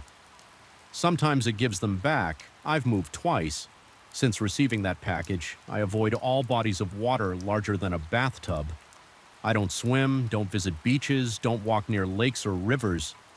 I've installed waterproof cameras throughout my apartment, focused especially on bathroom drains and faucets at night. I often wake to the sound of distant splashing, though there's no water source nearby that could EXP explain it. Sometimes the air in my bedroom smells faintly of chlorine, a scent that now sends me into immediate panic. The worst part isn't the fear of what might be following me, it's the growing sense that whatever is haunting me isn't some external entity from that pool. The real horror is the possibility that part of me never left that building, that some essential piece of my consciousness was somehow extracted and now exists separately trapped in water, trying to find its way back to me, or perhaps trying to replace me entirely. Every mirror I pass, every reflective surface shows me myself, but sometimes just for a moment my reflection seems to move independently, its expression slightly out of sync with my own, a subtle wrongness that vanishes when I look directly at it but returns in my peripheral vision. I don't know how long I can continue living this way, jumping at the sound of running water, avoiding rain, suspecting my own reflection of malevolent intent. But I know one thing with absolute certainty: whatever began in that pool isn't finished with me, and sometimes in my darkest moments of doubt, I wonder if I'm still there, standing at the edge of that pool in the middle of the night, hallucinating this entire life as my body slowly drowns, pulled under by something that has waited decades for company. The thought almost makes me hope that the flashing sounds I hear coming closer each night will finally reach me, if only to confirm which version of reality is true. The first time I heard the footsteps, I dismissed them. The second time I questioned them. By the third time I feared them. Now I know they're waiting for me, and the worst part is that I don't know why my name is Daniel Mercer. I've worked at Crawford & Associates Accounting for 8 years, and until 3 weeks ago my biggest concern was meeting tax season deadlines. Funny how quickly your priorities change when you realize something impossible is happening around you, something that defies explanation, something that follows you. Our office occupies the entire 4th floor of the Grayson Building, a 1970s concrete structure that's about as charming as you'd expect from that Arch-it-Ural era. It's all fluorescent lighting, beige carpeting, and partitioned cubicles. The kind of place designed to blend into the background of your life during business hours. It hums with activity phones ringing, printers whirring, keyboards clacking, and the constant murmur of colleagues discussing client matters or weekend plans after hours. Though it transforms, the silence becomes a presence in itself, heavy and watchful. The overhead lights cast shadows that never appear during daylight. The building settles with creaks and groans that echo through empty hallways. This never bothered me before. I've always been the one who stays late, who catches up when everyone else has gone home. I found comfort in the solitude, the peaceful productivity of working without interruption that changed 3 weeks ago on a Tuesday night. Tax season was approaching, and I had a backlog of financial statements to review by 9:30. I was the only one left on our floor, possibly in the entire building. Except for Morris, the night security guard, who usually made his rounds every couple of hours. I was hunched over my desk, spreadsheets illuminated by my desk lamp when I first heard it. Footsteps in the main corridor. Firm measured steps moving at an unhurried pace. The sound carried clearly through the silent office heel to toe, the distinctive cadence of hard-soled shoes on carpet. I assumed it was Morris doing his rounds. "Hey, Morris," I called out, not looking up from my screen, going to be another hour or so here. No response came, just the continued sound of footsteps that suddenly stopped. I frowned, lifting my head to listen. Nothing. The corridor outside my office had fallen silent. "Morris," I called again. Pushing back from my desk, the silence stretched on, broken only by the soft hum of my computer and the distant rumble of the HVAC system. A trickle of unease raised the hair on my arms. I stood, walked to my office door, and peered out into the hallway. Empty, the long corridor stretched in both directions, dimly lit by the emergency lighting. No sign of Morris or anyone else. I stepped fully into the hallway and walked its length, checking the break room, the conference area, even the restrooms. Nothing. The entire floor was deserted back at my desk. I rubbed my eyes. Fatigue was making me imagine things. Perhaps the building's old pipes or ductwork created sounds that resembled footsteps that had to be. I returned to my spreadsheets, determined to finish before midnight. 20 minutes later, the phone rang, not my direct line, but the extension on the desk adjacent to mine. A workstation that had been vacant since Lindsay from payroll left the company 4 months ago. The sudden shrill ring in the silent office made me jolt, heart hammering against my ribs. I stared at the blinking light on the phone. Base confused, that line shouldn't be active. It had disconnected it weeks ago when they collected Lindsay's equipment. It continued, ringing, the sound unnaturally loud in the empty office. After 5 rings, I reached over and picked up the receiver. "Hello, Crawford and Associates." I said, my voice sounding strange to my own ears. No one answered. Instead, I heard what sounded like someone breathing, faint but unmistakable, along with a subtle static that ebbed and flowed like waves on a distant shore. I pressed the phone tighter to my ear. "Hello, who is this?" The breathing continued, neither accelerating nor stopping, as if someone had called me just to let me hear them exist. The longer I listened, the more wrong it felt. The breath seemed to come at precisely timed intervals. Too regular to be natural, my mouth went dry. Look, I don't know who this is, but the line went dead. I set the receiver back in its cradle, my hand trembling slightly. A wrong number, I told myself.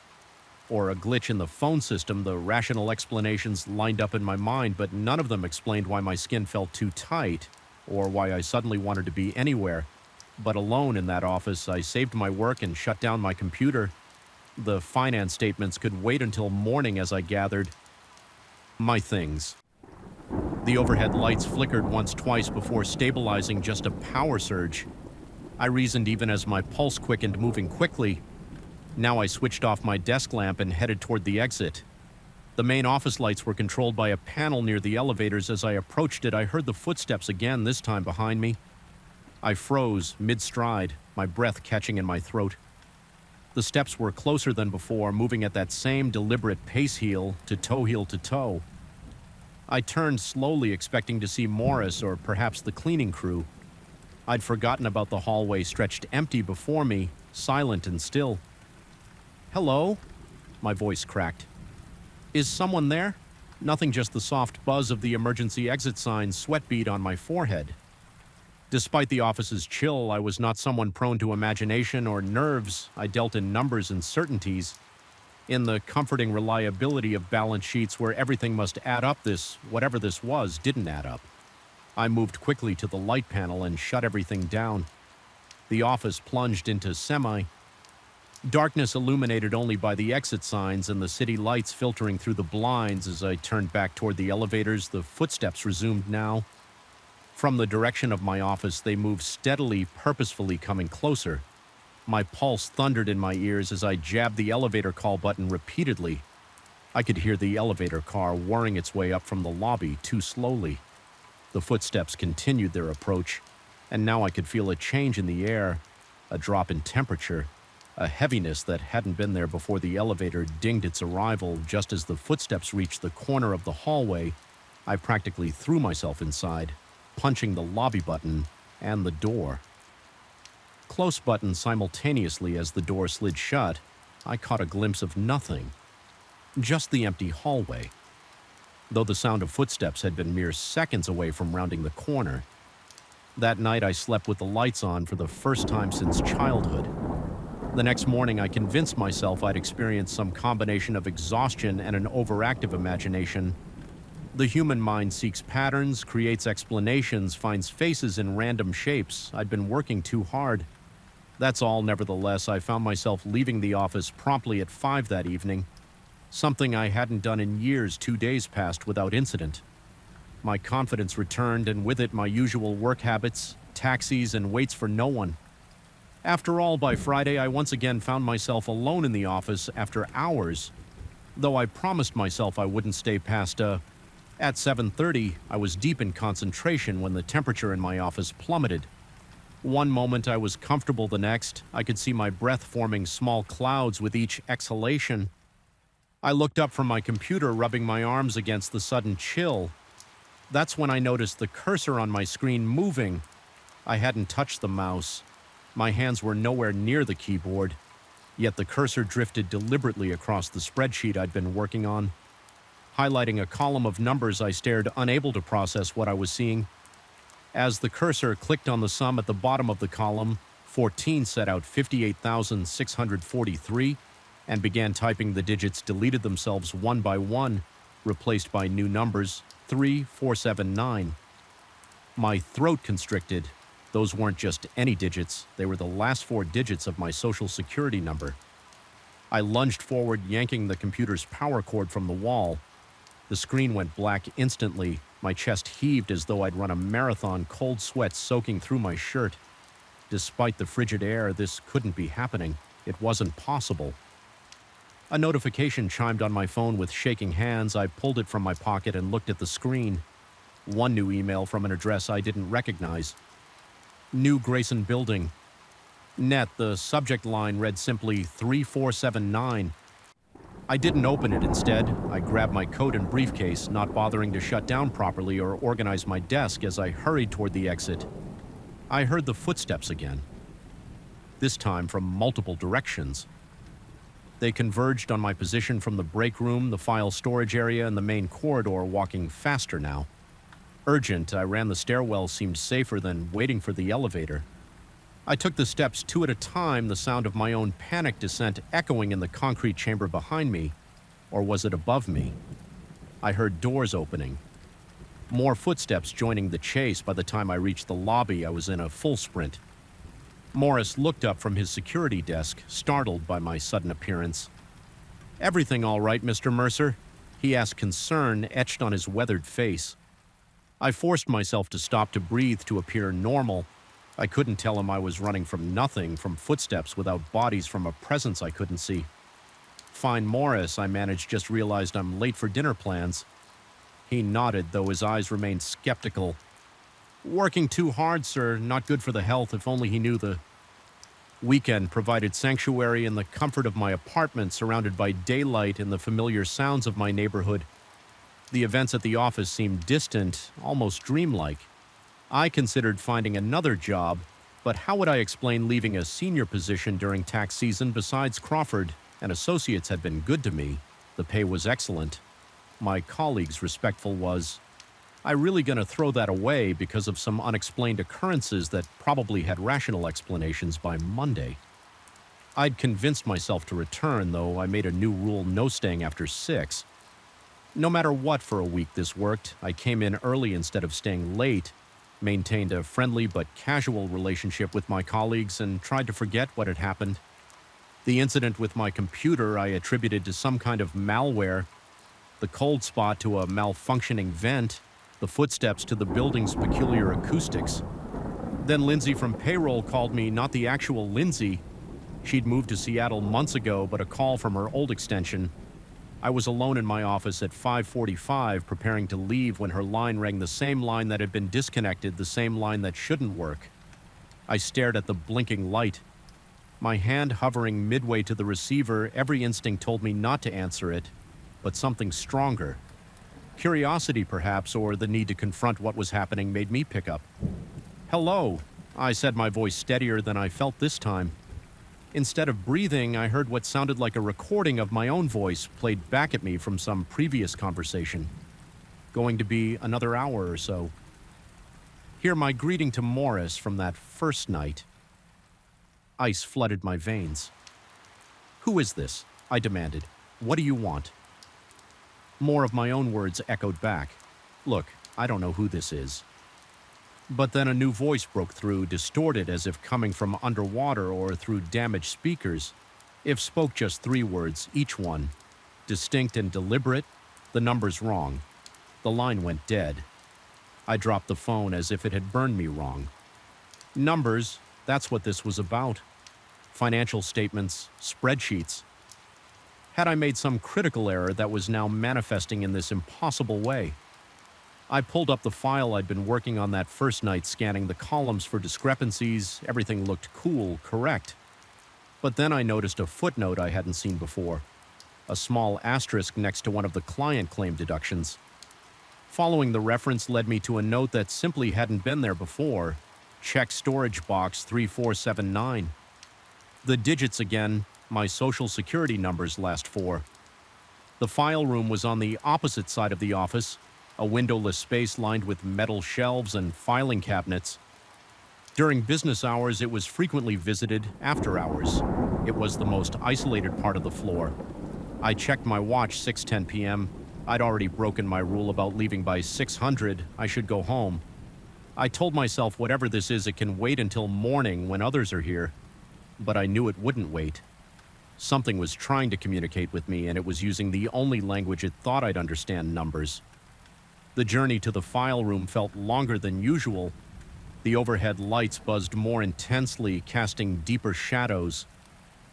Each step I took seemed to echo oddly, as if someone just around the corner was matching my pace. When I reached the file room door, my shirt was damp with sweat. Despite the building's cooling system inside, the room was colder than the rest of the office. My breath formed visible puffs as I navigated the narrow aisles between shelving units. Box numbers were organized by client and year, but also had sequential storage numbers. I found section 3000 quickly enough, then worked my way to 3479. The box was unremarkable, a standard cardboard storage container. Dusty from lack of handling the label. Indicated it contained records for a client we hadn't serviced in years, a small manufacturing company that had gone out of business in 2008. 2008. Why would this be relevant? Now I pulled the box from the shelf. It was lighter than I expected, as if it contained just a few papers, rather than the thick files it should have held. The lid came off easily, revealing a single manila folder. Inside the folder tab was labeled simply Daniel Mercer. My hands trembled as I opened it.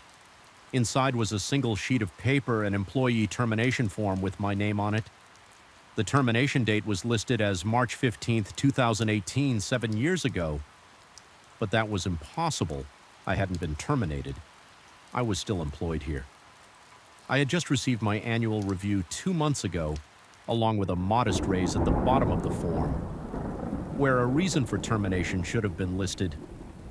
Someone had written in block letters, "Deceased workplace accident." The paper slipped from my numb fingers. This was a sick joke. It had to be someone playing an elaborate prank. Maybe the partners were trying to push me out, make me quit, rather than fire me properly.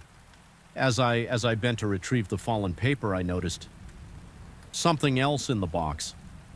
A newspaper clipping yellowed with age.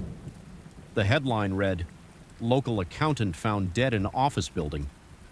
The photo beneath the headline showed the Grayson building.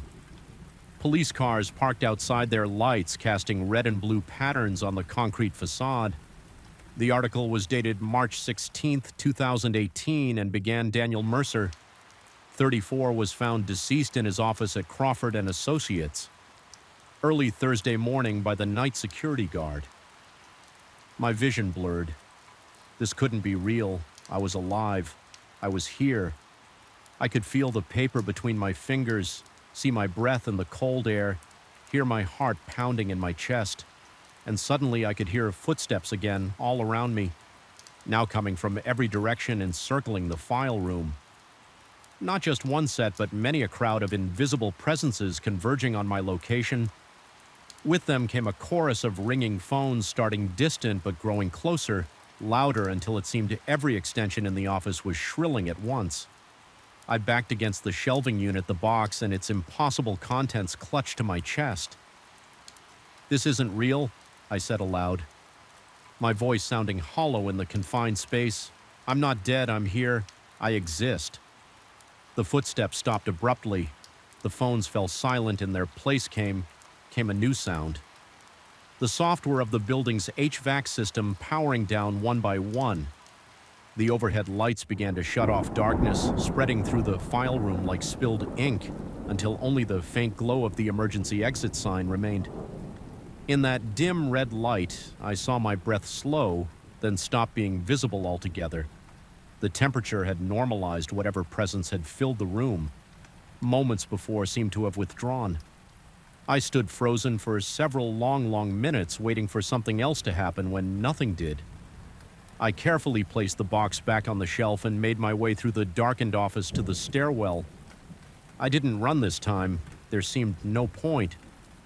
Morris looked up as I emerged into the lobby, his expression neutral. "Working late again, Mr. Mercer." I studied his face, searching for any sign that he was part of this, that he knew something. All I saw was the mild concern of an aging security guard for a workaholic tenant just finished up. I replied, my voice steadier than I expected. "Have a good night, Morris." "You too, sir. See you tomorrow." Woody would anyone that was 2 weeks ago. I've continued coming to work each day, arriving precisely at 9 o'clock and leaving precisely at 5. My colleagues treat me no differently. My clients call with the same questions and concerns. The office functions as it always has. Yet something fundamental has changed. I've checked public records, news archives, even my own medical files. There's no evidence I died in 2018 or any other time. The box in the file room now contains only routine paperwork for the manufacturing client. It was supposed to house the phones. Work normally, my computer behaves as expected, but sometimes when I'm alone in my office and the building grows quiet, I catch glimpses of something in my peripheral vision, shadowy figures that vanish. When I turn to look directly at them, and each night as I prepare to leave, I hear a single set of footsteps matching mine, exactly following just behind me all the way to the elevator. I don't look back anymore. I don't need to. I know the footsteps are mine. Or rather, they belong to the Daniel Mercer who never left this building on March 15th, 2018. He's trying to tell me something. Trying to make me understand a truth I can't yet grasp. The numbers don't add up, you see? And in my profession, that's something we simply cannot ignore. So I wait, and I listen, and I prepare for whatever revelation comes next. After all, what's the worst that could happen? I'm already dead. Or perhaps I never truly lived the first time I saw it. I convinced myself it was nothing. Just a trick of the light. A shadow cast by the flickering fluorescent bulb that had been threatening to die for weeks. But deep down I knew in that decrepit basement locker room with its perpetual dampness and the subtle scent of that no amount of industrial cleaner could mask something had found me, and now it wouldn't let me go. Downtown's elite fitness center was anything but elite, housed in a pre-war building with creaking floors and walls that sweated when humidity rose. It survived on cheap membership fees and its convenient location near the financial district. The equipment was outdated, the trainers half interested, but the monthly rate was something I could afford on my editor's salary. And after my divorce, I needed somewhere to channel the restless energy that kept me awake at night. I preferred working out late, arriving around 8:30 p.m. When the after-work crowd had thinned, the gym closed at 10, giving me just enough time to complete my routine before the staff began their not-so-subtle hints that they wanted to lock up the basement. Locker room became my private sanctuary. Those last 15 minutes, most members avoided showering, they're preferring to head home instead. The locker room's design was a relic from another era, a narrow corridor. LED past rows of dented metal lockers to a shower area with cracked tiles and inconsistent water pressure. Halfway down this corridor stood an enormous wall-mounted mirror, easily 7 feet tall and 5 feet wide, its ornate brass frame incongruously grand. Against the utilitarian surroundings, management had probably salvaged it from somewhere else in the building during a long-ago renovation. The mirror's surface had that wavy common to old glass, subtly distorting reflections in a way that modern mirrors don't. It was the Tuesday after Labor Day when I first noticed something. Miss I just finished an intense session on the squat rack and was alone in the locker room toweling off sweat before heading to the shower. As I opened my locker, I caught movement in the mirror's periphery, a dark smudge passing behind my reflected self. My head snapped around hard, suddenly racing, but the corridor behind me was empty. I turned back to the mirror, scanning its surface, carefully near the right edge. A slight discoloration marred the glass, like a smear of something dark or perhaps just a shadow cast at an odd angle. I reached out, running my fingers over the spot. It felt smooth and cool. Just like the rest of the mirror, the rational explanation was dirt. A poorly cleaned mirror in a basement that hadn't seen proper maintenance in decades. I mentioned it offhandedly to Miguel, the night attendant, as I left. He nodded distractedly, promising to have someone look at it tomorrow. We both knew nobody would. A week passed before I noticed anything unusual again. I was alone once more, the gym nearly empty as closing time approached. Standing before the mirror adjusting my gym bag, I felt a sudden cold spot, as if walking through a pocket of frigid air in an otherwise room temperature space. The chill raised goosebumps along my arms and the back of my neck, and then at the edge of my vision, that same dark smudge seemed to move, expanding slightly before retreating to the mirror's edge. My breath caught. I stared hard at the spot, willing it to move again to confirm what I had seen. Nothing happened, but as I leaned closer to examine the glass, my reflected face appeared somehow different. The eyes a fraction too wide, the mouth set in an expression I wasn't consciously making. For just a moment, I experienced the disorienting sensation of looking at a stranger wearing my face. I backed away, gathered my things, and left without showering. Over the next few weeks, I considered switching gyms, but financial constraints and stubbornness kept me returning. I changed my routine slightly, trying to finish earlier, but inevitably found myself alone in that basement corridor as close closing time approached. And each time the phenomena grew more pronounced, the dark smudge began appearing more frequently. No longer just at the mirror's edge, but sometimes sliding across its surface. While I changed or showered, the temperature drops became more dramatic. On one occasion, my exhaled breath actually fogged in the suddenly frigid air. Most disturbing were the subtle differences in my reflection movements that lagged by milliseconds. Expressions that didn't quite match my own, a sense that what I was seeing wasn't quite in sync with reality. When I finally mentioned these occurrences to Miguel, his reaction was predictably dismissive. He reluctantly accompanied me to the locker room, where of course nothing unusual happened. Standing beside me, he peered into the mirror and saw only what should be there. Two men in a dingy basement. He suggested with poorly concealed impatience that perhaps I was overtraining or needed more sleep. The lighting down here was bad. He reminded me always playing tricks on people, but I knew what I had seen. What I continued to see when no one else was present, I began researching the building's history. Downtown Myrtle Bank had constructed it in 1908, and it had housed various businesses over the decades before becoming a fitness center in the late 90s. The basement had served many purposes. Storage file room, even briefly as a small employee cafeteria in the 60s. Nothing in the public record suggested tragedy or death that might explain a haunting. If that's what this was. October arrived, bringing earlier sunsets and a perpetual chill to the basement locker room. My encounters with whatever lurked in the mirror grew more intense one evening while showering. I distinctly heard whispers emanating from the drain, too faint to discern words but unmistakably human.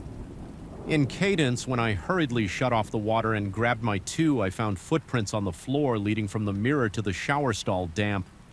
Impressions that couldn't be mine because they approached from the wrong direction. They evaporated as I watched, leaving no trace, except my accelerated heartbeat and the cold sweat that had nothing to do with my workout. That night, my sleep was plagued by dreams of the mirror in my nightmare. I approached it endlessly down a corridor that stretched longer with each step. My reflection waited patiently, growing more distinct as I struggled to reach it, but the face looking back wasn't mine, or rather it was mine, but wrong, like a photographed negative. With hollow eyes and a mouth stretched too wide in a grimace, masquerading as a smile, I woke gasping, sheets damp with sweat. The bedside clock displaying 3:33 a.m. For several minutes I sat upright, convincing myself there was no mirror in my bedroom, no watching presence in the darkened corners. When sleep finally reclaimed me, it was thin and restless. The next day I asked Diane, the morning manager who worked at the gym, since its opening, about the mirror. Her response was unexpected. She paused, keys jingling in her hand, and asked why I wanted to know. There was something guarded in her expression that hadn't been there before. I kept my explanation vague, just curious about such an ornate piece in an otherwise utilitarian space. Diane revealed that the mirror had been there when they took over the building, too heavy and cumbersome to move. She'd wanted to remove it during renovations, but the owner had insisted on leaving it, something about architectural integrity or historical preservation. She hurried away after that, suddenly remembering an appointment. She was lying. I was certain of it that evening. I purposely arrived later than usual. The gym was nearly empty, just a couple of regulars finishing half-hearted sets before heading home. Miguel was nowhere to be seen. Unusual, since he was typically stationed near the entrance. At this hour, I completed an abbreviated workout, my attention focused more on the approaching solitude than on proper form or rep counts. By 9:45, I was alone. The overhead speakers announced 15 minutes until closing, the automated message echoing through empty rooms. I descended the stairs to the basement, each step heavier than the last. Some irrational part of me hoped that confronting whatever dwelt in the mirror might end this escalating situation. Another part recognized the foolishness of intentionally seeking out something I didn't understand. The locker room corridor seemed darker than usual. Two of the fluorescent tubes had failed, leaving pools of shadow between islands of harsh light. The air felt thicker, more resistant, as if the oxygen percentage had subtly decreased, and it was cold, much colder than the autumn night outside. Warranted standing before the mirror, I saw only my ordinary reflection. At first, a middle-aged man with tension evident in the set of his shoulders and the tightness around his eyes. I waited, breathing carefully, watching for any anomaly. Minutes passed. Nothing happened, just as I began to feel foolish, ready to chalk up my experiences to overwork and an active imagination. The fluorescent light directly overhead flickered and went out. The mirror's surface darkened, and in that moment of semi-darkness, my reflection changed. It was still recognizably me, but the eyes now held an emotion. I wasn't feeling a malicious amusement that sent adrenaline coursing through my system as I stared, paralyzed. My reflection's head tilted slightly, a movement I hadn't made. Its lips parted in the suggestion of a smile. The light above sputtered back to life, and the reflection normal IED.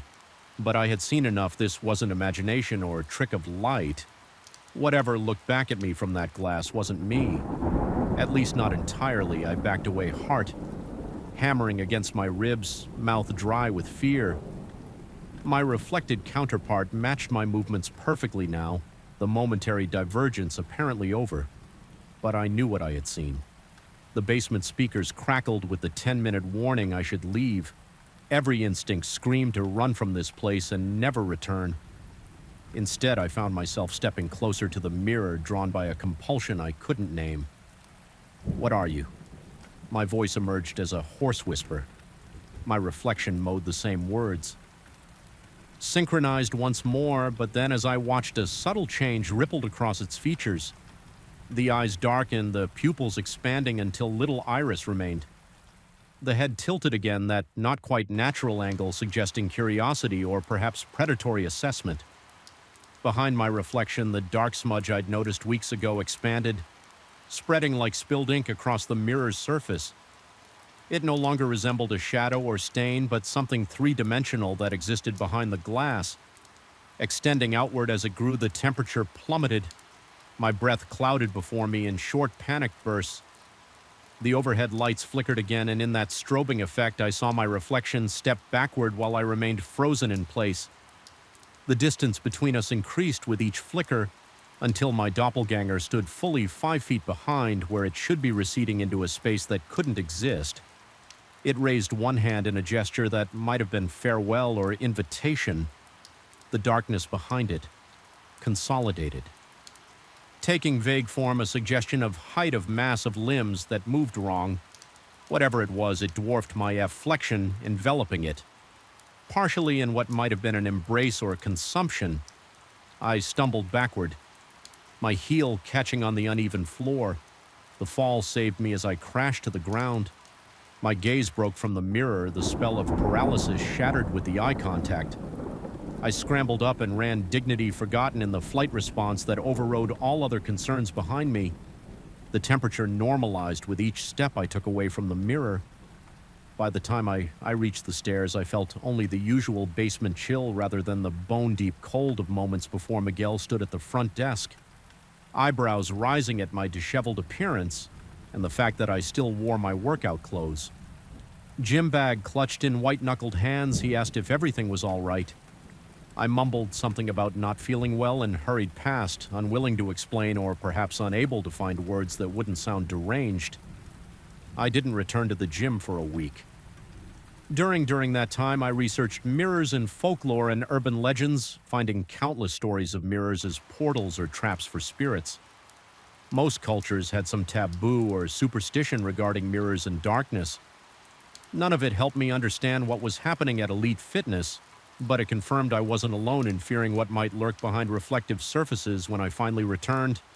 It was midday, the gym crowded with lunch break warriors and retirees using their discounted daytime memberships. I avoided the basement entirely, using the small restroom near the entrance instead. But as my workout ended, I found myself drawn downstairs by a compulsion I couldn't resist. The locker room was occupied. This time, 2 men changing after their workouts, their conversation about protein supplements echoing off the tiled walls. I positioned myself to keep the mirror in view while I changed. Watching for any abnormality with others present, the glass remained just glass, my reflection behaving as it should as the men left. One of them nodded to me in passing. I nearly grabbed his arm, nearly begged him to stay instead. I watched them disappear up the stairs, leaving me alone once more. With the mirror, the familiar cold descended immediately, as if it had been waiting just beyond the threshold of perception. My reflected self looked back at me, eyes dark and knowing a slight smile playing at lips that I could feel, remained pressed in a grim line on my actual face. "What are you want?" I whispered the reflection. Smile widened behind it. The darkness gathered again, taking more substantial form than before. It suggested a human silhouette, but wrong proportions.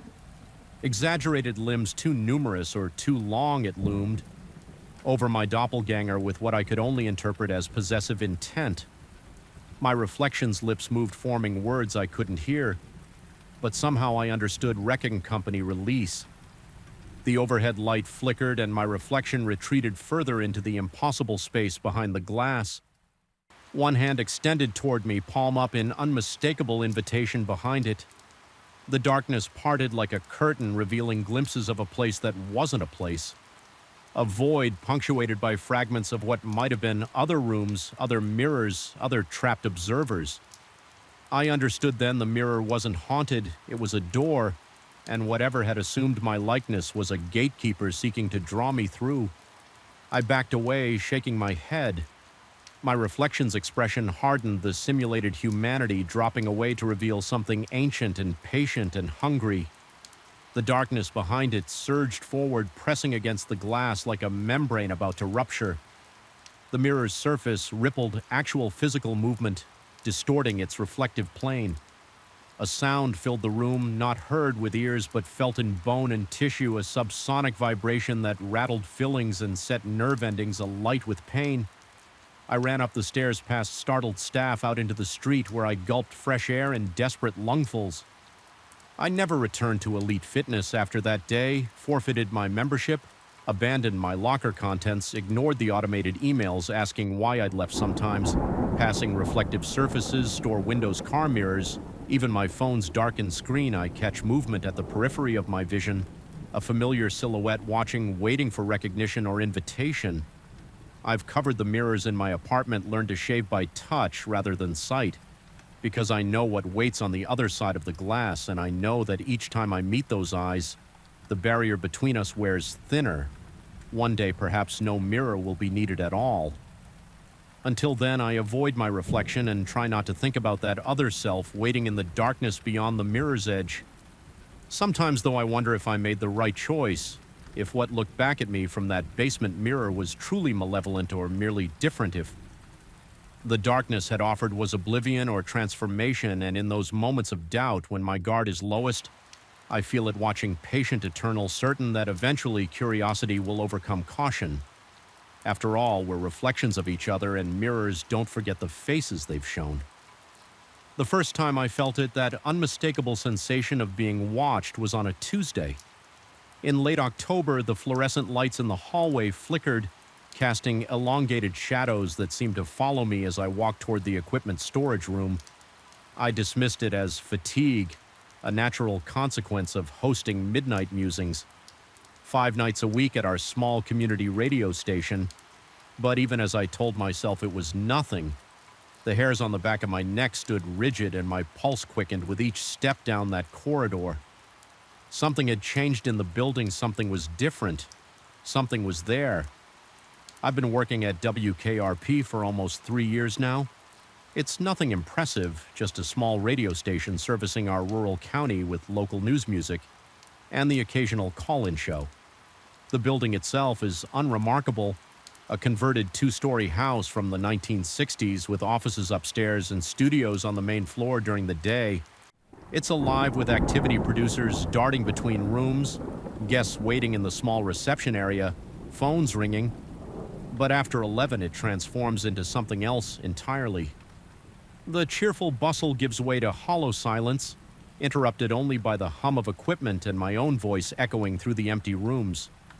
It's just me and Marco. Then he's our night technician, a man of few words who spends his shift locked away in the control room, monitoring levels and occasionally slipping me notes about time constraints or upcoming segments. We rarely speak beyond brief exchanges about the show's logistics. I never minded the solitude. In fact, I cherish those quiet hours alone with my thoughts and the microphone. Until recently, that first night, I had just finished recording a promo for an upcoming interview. The clock on the wall read 12:38 a.m. I needed to retrieve some backup equipment from storage. A microphone to replace one that had been acting up. The storage room sits at the end of a long hallway, past several darkened offices. In the break room, I'd made this walk hundreds of times before without a second thought. The moment I stepped into the hallway, my body tensed, my skin prickled with goosebumps. Despite the building's adequate heating, each step I took seemed to produce an echo that didn't quite match my movements, as if a second set of footsteps followed just microc behind mine. I stopped, the echo continued for one more step before ceasing. My mouth went dry.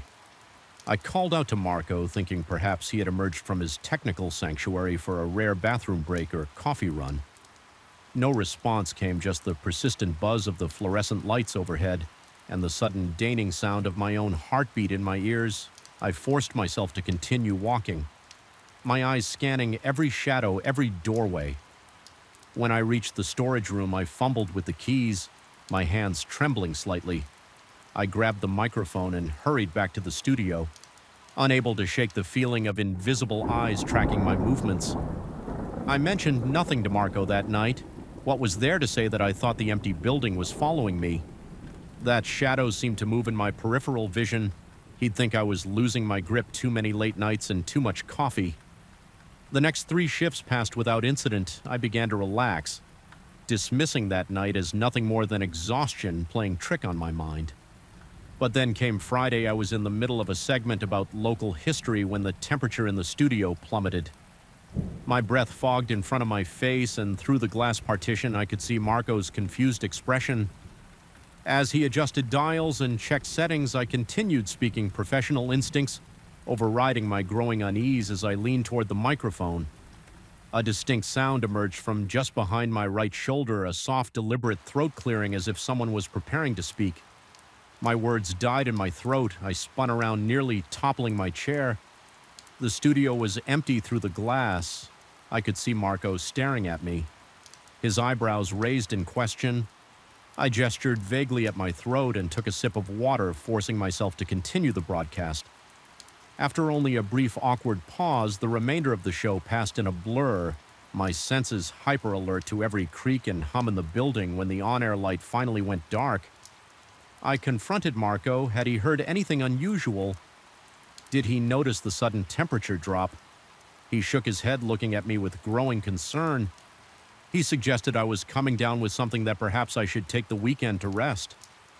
I nodded, agreeing without conviction yet. As I gathered my belongings, I noticed him glancing nervously at the dark hallway beyond the control room. He might not have acknowledged it, but something had unsettled him too. The weekend offered no respite. I lay awake in my apartment, replaying those moments in the studio, questioning my perceptions.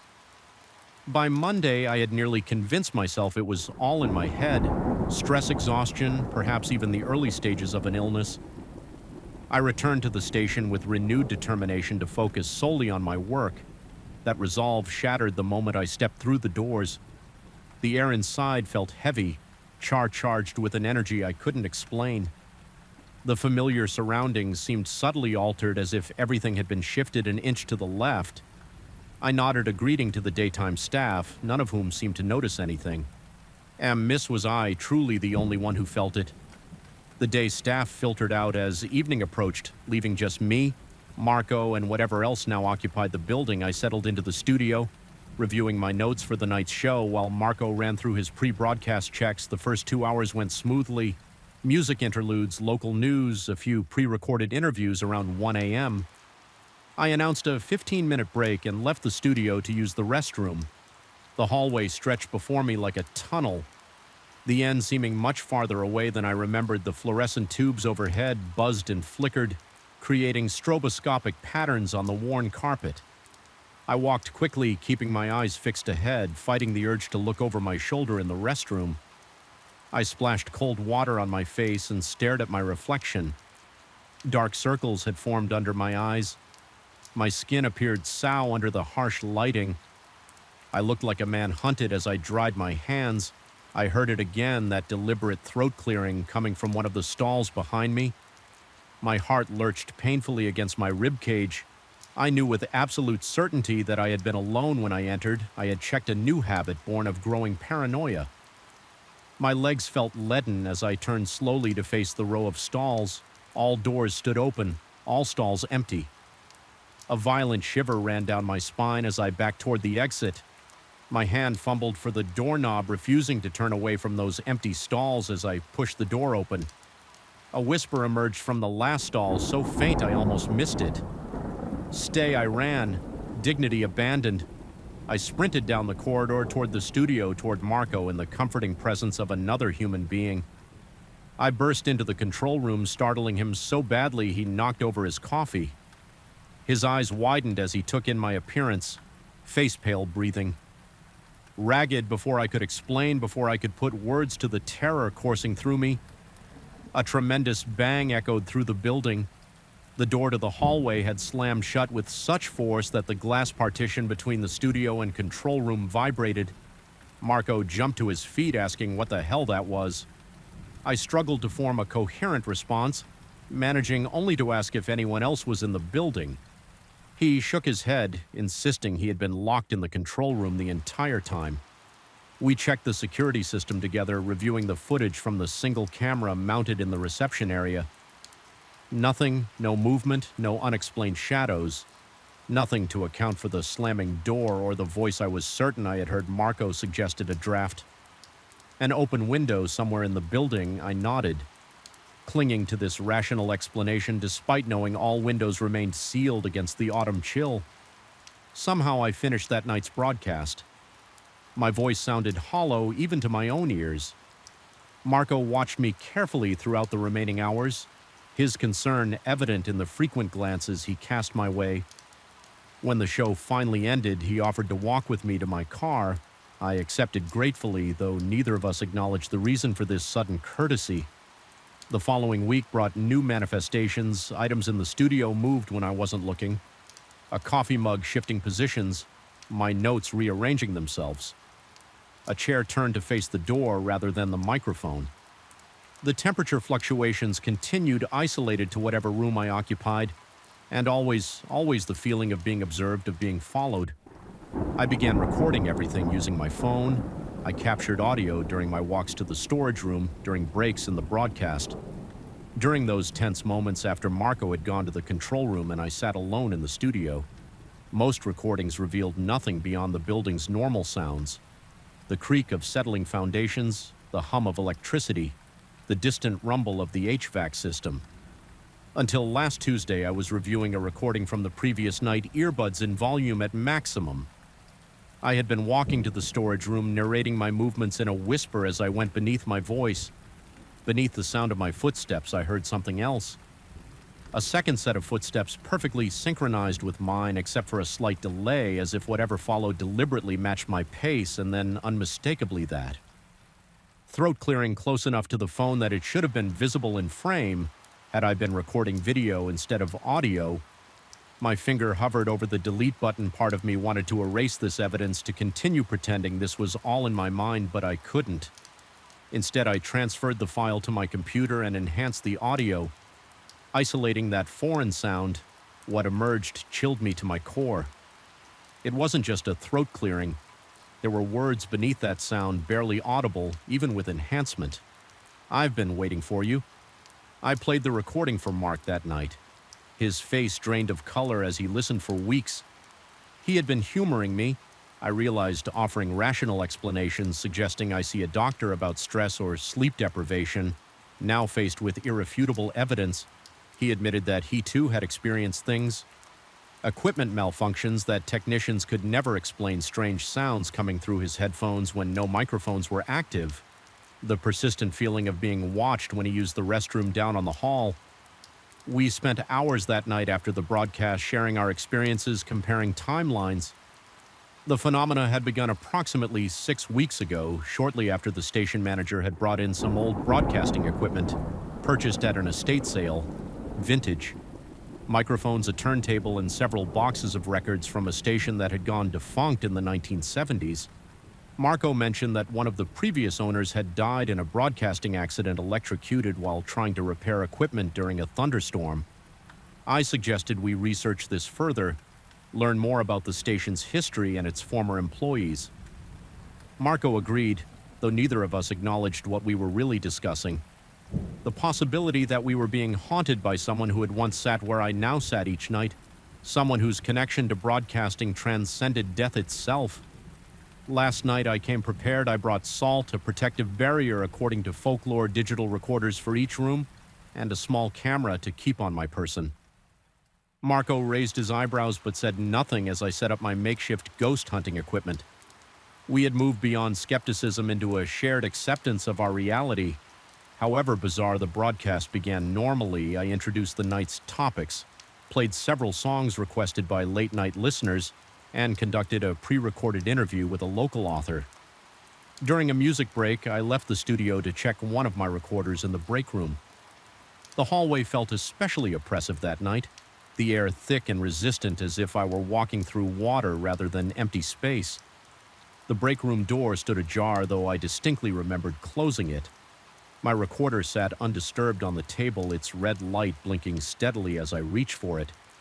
The temperature plummeted, my breath fogged before me, and the small hair on my arm stood rigid. The feeling of being watched intensified until it was almost a physical pressure against my skin. I turned slowly, camera in hand, and for the first time I saw it not clearly. Not as a defined shape, but as a disturbance in the air. A rippling like heat waves rising from hot asphalt. It hovered in the doorway, blocking my exit. My heart hammered painfully against my ribs and sweat broke out across my forehead. Despite the rigid air, the camera slipped from my trembling fingers, clattering to the floor. That's when it spoke.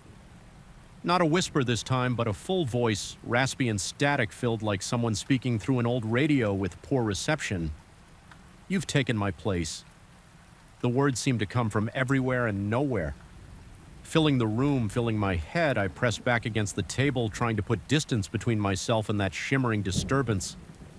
My throat constricted, making it difficult to breathe, let alone respond. The ripple moved closer, the temperature dropped further until it hurt to inhale. On the table behind me, the recorder sparked and died, its batteries draining instantly. The lights overhead flickered violently, then stabilized at half their normal brightness. I found my voice at last, though it emerged as a hoarse whisper. I asked what it wanted, why it was here, who it had been. The ripple expanded, filling my field of vision for just a moment. Within that disturbance, I glimpsed a face gaunt with hollow eyes and lips pulled back in what might have been a smile or a grimace.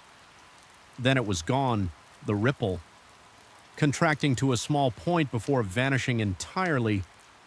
The temperature began to rise immediately, the oppressive feeling lifting like a weight removed from my chest. I remained frozen for several minutes, unable to move, unable to process what had just occurred. The sound of Marco's voice over the intercom finally broke my paralysis. The music had ended and I was due back in the studio on unsteady legs. I retrieved my camera and the now dead recorder and made my way back. Marco took one look at my face and knew something had happened. He mouthed, "What, through the glass?" But I could only shake my head and prepare to continue the broadcast. My voice shook, noticing L for the first few minutes until I managed to regain some semblance of professional composure. After the show, I showed Marco the camera footage, a blurry, shaking view of the break room, then the ripple in the air, indistinct but undeniably there. The audio captured the voice clearly, those 4 words hanging between us as we listened.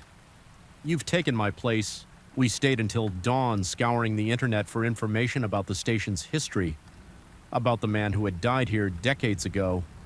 We found little beyond what we already knew his name. Richard Carlson, his position night host like me. The circumstances of his death, electrical accident during a storm. No photos, no detailed employment history. Nothing to explain his apparent attachment to the station or his apparent resentment toward me. I called in sick tonight. I couldn't bear the thought of returning to that building, of walking those halls, knowing what waited for me there. Marco reported that everything seemed normal in my absence. No temperature fluctuations, no equipment malfunctions, no disembodied voices. It only happens when I'm there, only me tomorrow. I need to make a decision. Do I return to the station, confront whatever Richard was in life and remains in death? Do I resign, walking away from a job I once loved, or is there some middle ground? A way to acknowledge his presence, perhaps even share the space he clearly still considers his own for now? I sit in my apartment, lights blazing against the darkness, jumping at every creak and groan of the building settling around me. Sleep feels like a distant memory. Each time I close my eyes, I see that ripple in the air, that almost face within it. And I wonder if I turn on the radio right now and tune to our station's frequency, whose voice would I hear in the dead of night? Marco's pre-recorded announcements filling in for my absence, or something else entirely. Something that's been waiting for decades for its chance to return to the airwaves. I don't dare find out, not tonight. Instead, I write this account as a record, as a warning to who I'm not sure, perhaps to myself. Should I forget the reality of what I've experienced, perhaps, to whoever takes my place? Should I choose not to return? Because one thing is certain, that voice, that presence, that former host isn't going anywhere. The station belongs to him in ways I'm only beginning to understand, and the most terrifying realization is that I'm not sure he's content merely to observe anymore. That ripple moved with purpose last night. Those words carried intention. "You've taken my place." Not a statement of fact, but an accusation, a prelude to something else, something worse. And if I return tomorrow night, I fear I'll discover exactly what that something is. Tire and the shadows have a weight to them in this part of town. I noticed it the first time I ran past the old Westbrook textile mill. How darkness doesn't just fall here, it seeps from the brick walls like black ink pooling in corners where streetlights refuse to reach. Even in the fading twilight, there's something wrong about how the building looms against the sky, its broken windows like sightless eyes. Watching traffic thin as the workday ends, I should have paid more attention to that first instinct, that initial tightening in my chest. Our bodies know things long before our minds catch up. I've been running this route for 8 months now. 5 nights a week, rain or shine, the steady rhythm of my footfalls on asphalt has become my meditation. After 12 hours hunched over architectural plans at Denholm & Sons, the path cuts through the industrial district, winds past the abandoned mill and loops back toward my apartment complex, a perfect 5M circuit that clears my head better than any therapist or whiskey ever could. The old Westbrook Mill dominates a full city block, a relic from the 1920s when this town was known for its textiles rather than its decay. The main building stretches 4 stories high, flanked by a smaller storage facility, and what was once an administrative office. A rusted chain-link fence surrounds the property. Those sections have collapsed, offering easy access to urban explorers and homeless seeking shelter signs. Warning of trespassing and structural hazards hang at irregular intervals. Their red lettering faded to the color of dried blood. 3 weeks ago, something changed.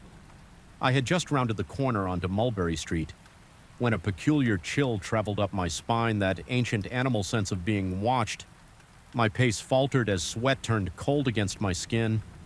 I glanced over my shoulder, expecting to see another runner, or perhaps someone walking their dog in the gloaming. The street stretched empty behind me, with shuttered storefronts and parallel parked cars. I shook it off and continued, but my rhythm never quite recovered. My breaths came shorter, a faint ringing in my ears, drowning out my music as I passed the main gate of the mill. The sensation intensified, a pressure against the back of my skull like invisible fingers probing for weakness. I ran faster, muscles burning, until I was well clear of the property. The feeling vanished as quickly as it had appeared, leaving me doubled over with hands on knees, gulping down air. Half a mile from the mill, I told myself it was nothing, just the natural weariness that comes from running alone at dusk through a semi-deserted area. Still, I slept poorly that night. Dreams filled with the sound of machinery I couldn't see and the sensation of fabric brushing against my face the following evening. I almost changed my route, but routine is a powerful force, and I reasoned that breaking it would only validate an irrational fear, so I laced up my running shoes and headed out. Deliberately pushing thoughts of the mill from my mind, the sensation returned the moment I turned onto Mulberry. This time it wasn't just a feeling of being watched, it was the certainty of it. My skin prickled with gooseflesh. Despite the warm September air, I found myself glancing frequently over my shoulder, each time expecting to catch someone ducking into an alleyway or behind a car. But the street remained deserted, save for myself and the lengthening shadows as I approached the mill. My pace unconsciously slowed. The building seemed different, somehow more defined against the darkening sky, its contours sharper as though it had shifted slightly toward the street. My heart hammered against my ribs, no longer from exertion but from a mounting dread. I couldn't rationalize, that's when I saw it. A flicker of light from a third-floor window, just a brief illumination, like someone passing in front of a lantern. I stopped dead in my tracks, staring up at the now dark window. Logic asserted itself. Probably kids with flashlights, urban explorers documenting the decay, or homeless people seeking shelter. Yet something about the quality of that light seemed wrong. Not the harsh white of LED flashlights or the yellow of flame, but a pale blue-green glow like phosphorescence. I continued my run, pushing myself harder than usual, eager to put distance between myself and Westbrook Mill behind me. I could have sworn I heard the faint clacking of machinery, a rhythmic thumping that matched neither my footfalls nor my heartbeat. When I glanced back one final time before turning the corner, I thought I saw that same phosphorescent light moving from window to window on the top floor, as though someone were pacing for 5 nights straight. I avoided that route entirely, opting instead for the well-lit paths of Riverview Park, but the park closed earlier now that autumn was setting in, and the alternative routes added nearly 2 miles to my run after a particularly stressful day at work, a major project falling through after months of planning. I found myself craving the familiar femme loop. I told myself I'd been letting my imagination run wild. The mill was just a building, nothing more. I set out earlier than usual, hoping to pass the mill while some daylight still remained. The air hung heavy with the threat of rain clouds building in the west. I felt fine for the first 2 miles, even optimistic. Then I turned onto Embury. The street was different in the fading daylight, less menacing, more decrepit. The mill stood as it always had, windows blank brick facade stained with decades of pollution and neglect. I maintained my pace, deliberately keeping my eyes forward just another quarter mile and I'd be past it. The sensation built more gradually this time, a subtle awareness blooming into discomfort, discomfort into dread. The invisible pressure returned to the base of my skull, joined now by a low, barely perceptible hum that seemed to emanate from everywhere and nowhere at once. My pace quickened involuntarily as I drew level with the main gate movement caught my eye. Something shifting behind a ground floor window. I slowed despite myself peering through the chain-link fence. The broken window in question gaped black against the brick, showing nothing but the darkness. Beyond, I was about to continue when a pale shape moved within that darkness, just a flash of something lighter than the surrounding shadows there, and gone too quickly to identify. I stopped completely. The humming grew louder, resolving into a sound I recognized with sudden, inexplicable certainty, the sound of loons, dozens of them. Shuttles flying back and forth, creating fabric from thread with mechanical precision. But the mill had been closed for over 30 years. A rational voice in my head urged me to leave to complete my run and forget this place. Instead, I found myself approaching the fence, fingers curling around the rusted metal links up close. The mill seemed to pulse with suppressed energy, as though holding its breath. The light was nearly gone now. The first fat droplets of rain speckling the dusty ground at my feet. I found a tear in the fence, and against every instinct of self-preservation slipped through. The mill's courtyard was littered with debris, broken pallets, rusted machinery parts, shattered glass. The main entrance stood 20 yards away, its heavy doors chained shut. But to the left, a smaller door hung partially open.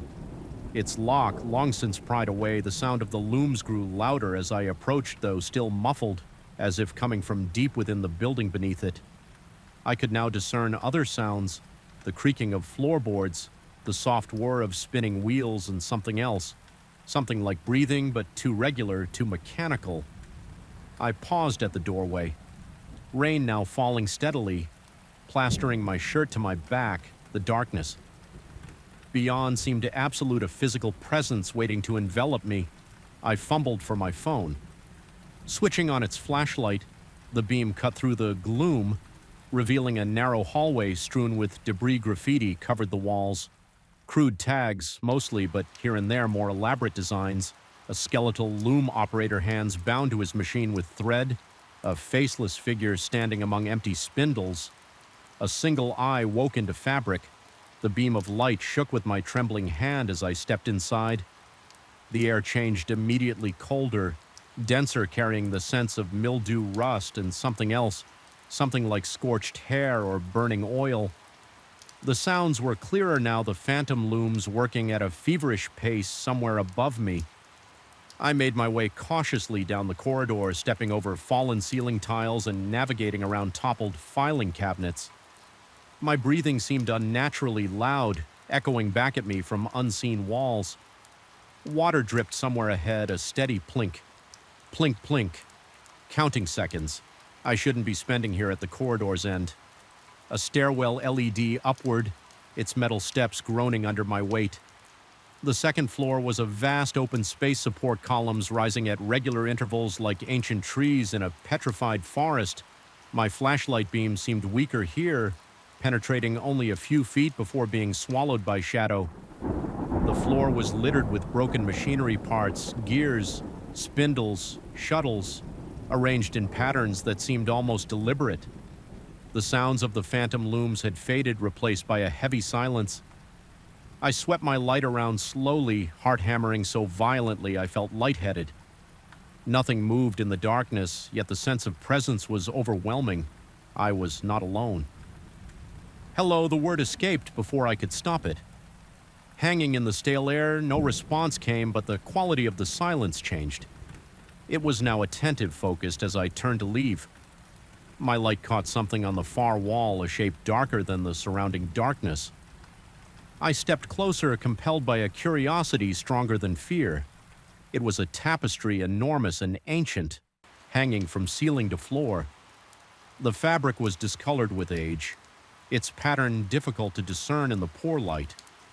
I moved closer, still raising my phone higher. The tapestry depicted the mill itself, rendered in exquisite detail down to the very window I'd seen the light in days before. Around the building, barely visible figures stood in a circle, heads tilted upward, faceless yet somehow expectant, and at the very top, barely caught in my failing light. A single figure stood at a window watching a floorboard creak behind me. I whirled around, light slashing wildly through darkness. Nothing, but as I turned back to the tapestry, my blood froze in my veins. The figure in the window had moved.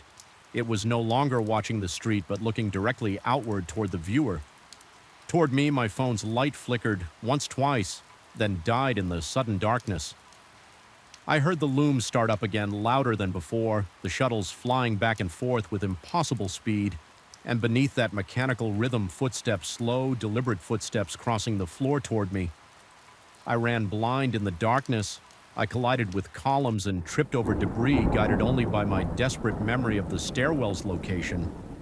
The footsteps followed, unhurried, yet somehow keeping pace. I found the stairs more by luck than design, half falling down than in my haste. My knee struck metal with a pain that shot up my leg, but adrenaline pushed me forward.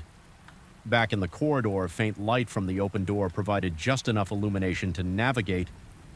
I sprinted toward it, lungs burning, the sound of pursuit growing ever closer as I burst outside into the rain. Lightning split the sky, illuminating the courtyard in stark white light for an instant. Just an instant, I saw my pursuer framed in the doorway behind me. Me, a figure formed not of flesh, but of tightly woven threads, its body rippling as though moved by an unfelt breeze where its face should have been. There was only a complex knot of fibers, constantly unraveling and reforming. Lightning faded, plunging the scene back into darkness. I didn't stop running until I reached my apartment, soaked through and gasping for breath. I spent that night with every light burning, jumping at shadow in the normal settling sounds of the building sleep when it finally came, brought dreams of being wrapped in threads that tightened with each breath. The next day I called in sick to work and spent hours researching the history of Westbrook Mill. Most sources mentioned only its closure in the late 1980s due to overseas competition, but in the archives of the local newspaper, I found darker stories.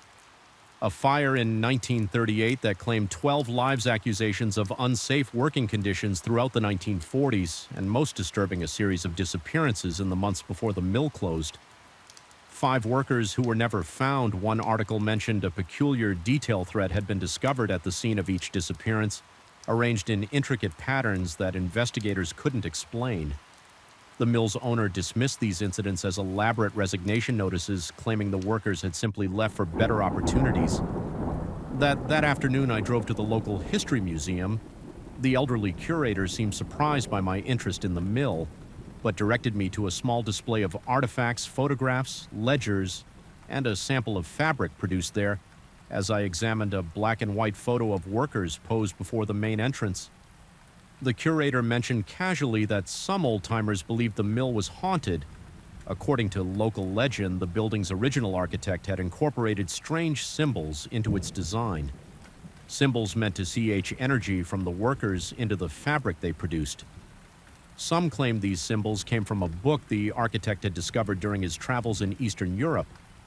Others said he'd invented them himself after a nervous breakdown. The curator laughed as he shared these stories, clearly considering them nothing more than colorful local folklore. But as I stared at the photograph, a chill ran through me in the third-floor window, the same window where I'd seen the light. A blurred figure stood watching, indistinct yet undeniably present, and around the mill's foundation, barely visible in the photograph's faded edges. Thin lines formed a pattern identical to the one I'd seen on the tapestry. I haven't run past the mill since that night. I've changed my route permanently, even moved to an apartment in another part of town, but sometimes in the twilight. Between waking and sleep, I hear the distant sound of looms, and in my dreams I see that figure of woven thread, patiently crafting a tapestry in which I feature with increasing prominence. Yesterday I found a single thread on my pillow, blue-green. Faintly luminescent in the darkness, I told myself it was a stray fiber from a new shirt or towel, but I know better. The Westbrook Mill is reaching out, weaving me into its pattern, one strand at a time. I understand now what happened to those missing workers. They weren't fired or resigned. They were incorporated thread by living thread into something larger than themselves, something still growing, still creating, still watching from those black windows. Tonight I will drive past the mill, keeping my distance, watching for lights in those upper windows. I need to know if it's still there, still waiting. I won't get out of the car. I promise myself this every time. Even as I feel the pull growing stronger, the pattern of my life gradually altering to bring me back to those rusted gates. The watcher of the loom is patient. It has waited decades. It can wait a little longer for me. The first time I saw movement in the abandoned store next door, I convinced myself it was just the reflection of passing headlights on dirty glass. The second time I blamed it on exhaustion after a 14-hour workday. By the third time, I couldn't ignore the cold reality anymore. Something existed in that empty space, something that shouldn't be there, something that seemed to be watching me more intently. With each passing night, my name is Daniel Mercer, and 6 months ago I signed a 3-year release on what I thought was the perfect location for my print shop. The rent was surprisingly affordable for a storefront on Blackwell Avenue, a relatively busy commercial strip on the east side of town. The landlord, a nervous man with perpetually damp palms, mentioned something about the previous tenant leaving abruptly, but I was too excited about the prospect of finally owning my own business. To press for details, he practically rushed me through the signing process, his pen trembling slightly as I initialed each page. The space to my right housed a thriving cafe that brought in steady foot traffic throughout the day, but to my left sat a vacant storefront that had once been a small electronics repair shop. According to the neighboring businesses, the owner had simply disappeared one day, leaving everything behind. Dusty shelves, outdated posters, even a half-empty coffee mug still sitting on the counter. The space had remained empty for nearly 8 months. By the time I moved in during daylight hours, there was nothing particularly unsettling about the abandoned store. It was just another failed business, a common enough sight in our struggling local economy. The faded close sign hung perpetually in the window, partially obscured by a layer of grime that had accumulated on the glass. Sun-bleached posters advertising services and products from months ago still clung to the windows, their edges curling inward like withered fingers. But as dusk settled and shadows lengthened across Blackwell Avenue, the vacant store underwent a subtle transformation. What appeared merely abandoned in daylight became something else entirely. After hours, something that made the hairs on the back of my neck stand on end. Whenever I locked up for the night, the first incident occurred. About 2 months after I opened my shop, I was working late, finishing a rush order that needed to be delivered the following morning. By the time I finished, it was well past 9 as I switched off the lights and prepared to leave. Through the rear entrance, a flash of movement caught my eye through the wall of windows facing the street. I turned, expecting to see a pedestrian or perhaps a stray cat. Instead, my gaze landed on the darkened interior of the vacant store next door for just a moment. So brief, I nearly convinced myself I'd imagined it. I saw a faint glow moving across the back wall, like someone walking with a phone screen illuminated. My breath caught in my throat as I stared into the darkness, straining to see anything further, but the light, if it had ever existed, was gone.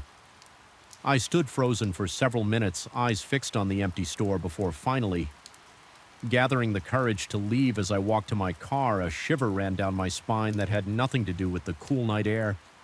Over the next few weeks, I noticed more strange occurrences. Twice, I spotted what looked like flashlight beams dancing across the ceiling of the vacant space as I locked up. Once I could have sworn I heard muffled thumping coming through the wall.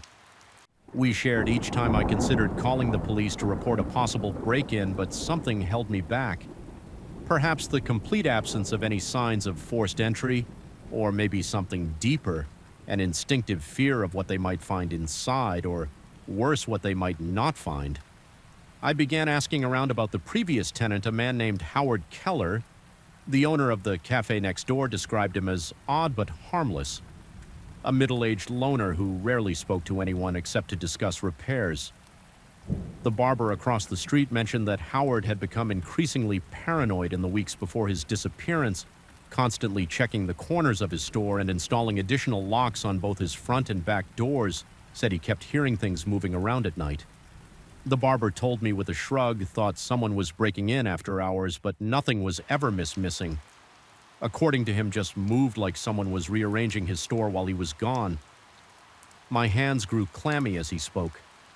My mouth suddenly dry, I thanked him and left quickly, uncomfortably aware of the thin wall separating my livelihood from the empty space next door.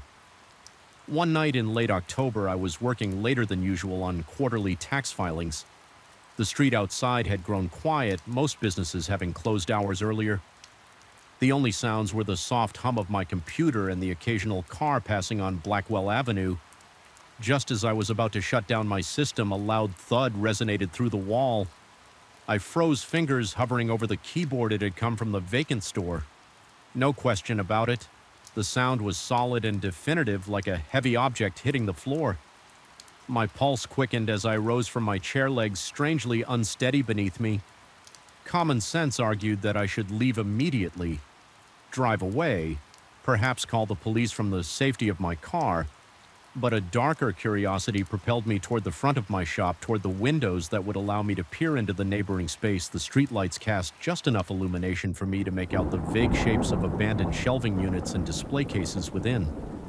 I pressed my face against the cool glass of my own storefront, angling to see as much of the adjacent interior as possible.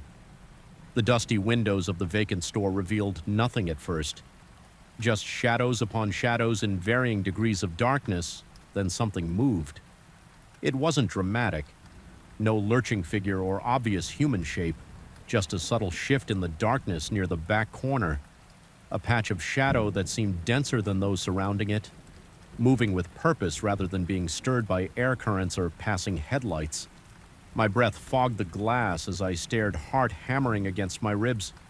With such force I feared it might bruise the shadow. Paused as if sensing my observation, then gradually elongated up the wall.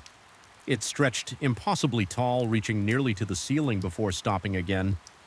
Sweat bead on my forehead and upper lip. Despite the autumn chill, I wanted to look away to run to my car and never return, but I remained transfixed, unable to tear my gaze from the unnatural darkness that seemed to be watching me in return for felt like hours, but must have been only seconds.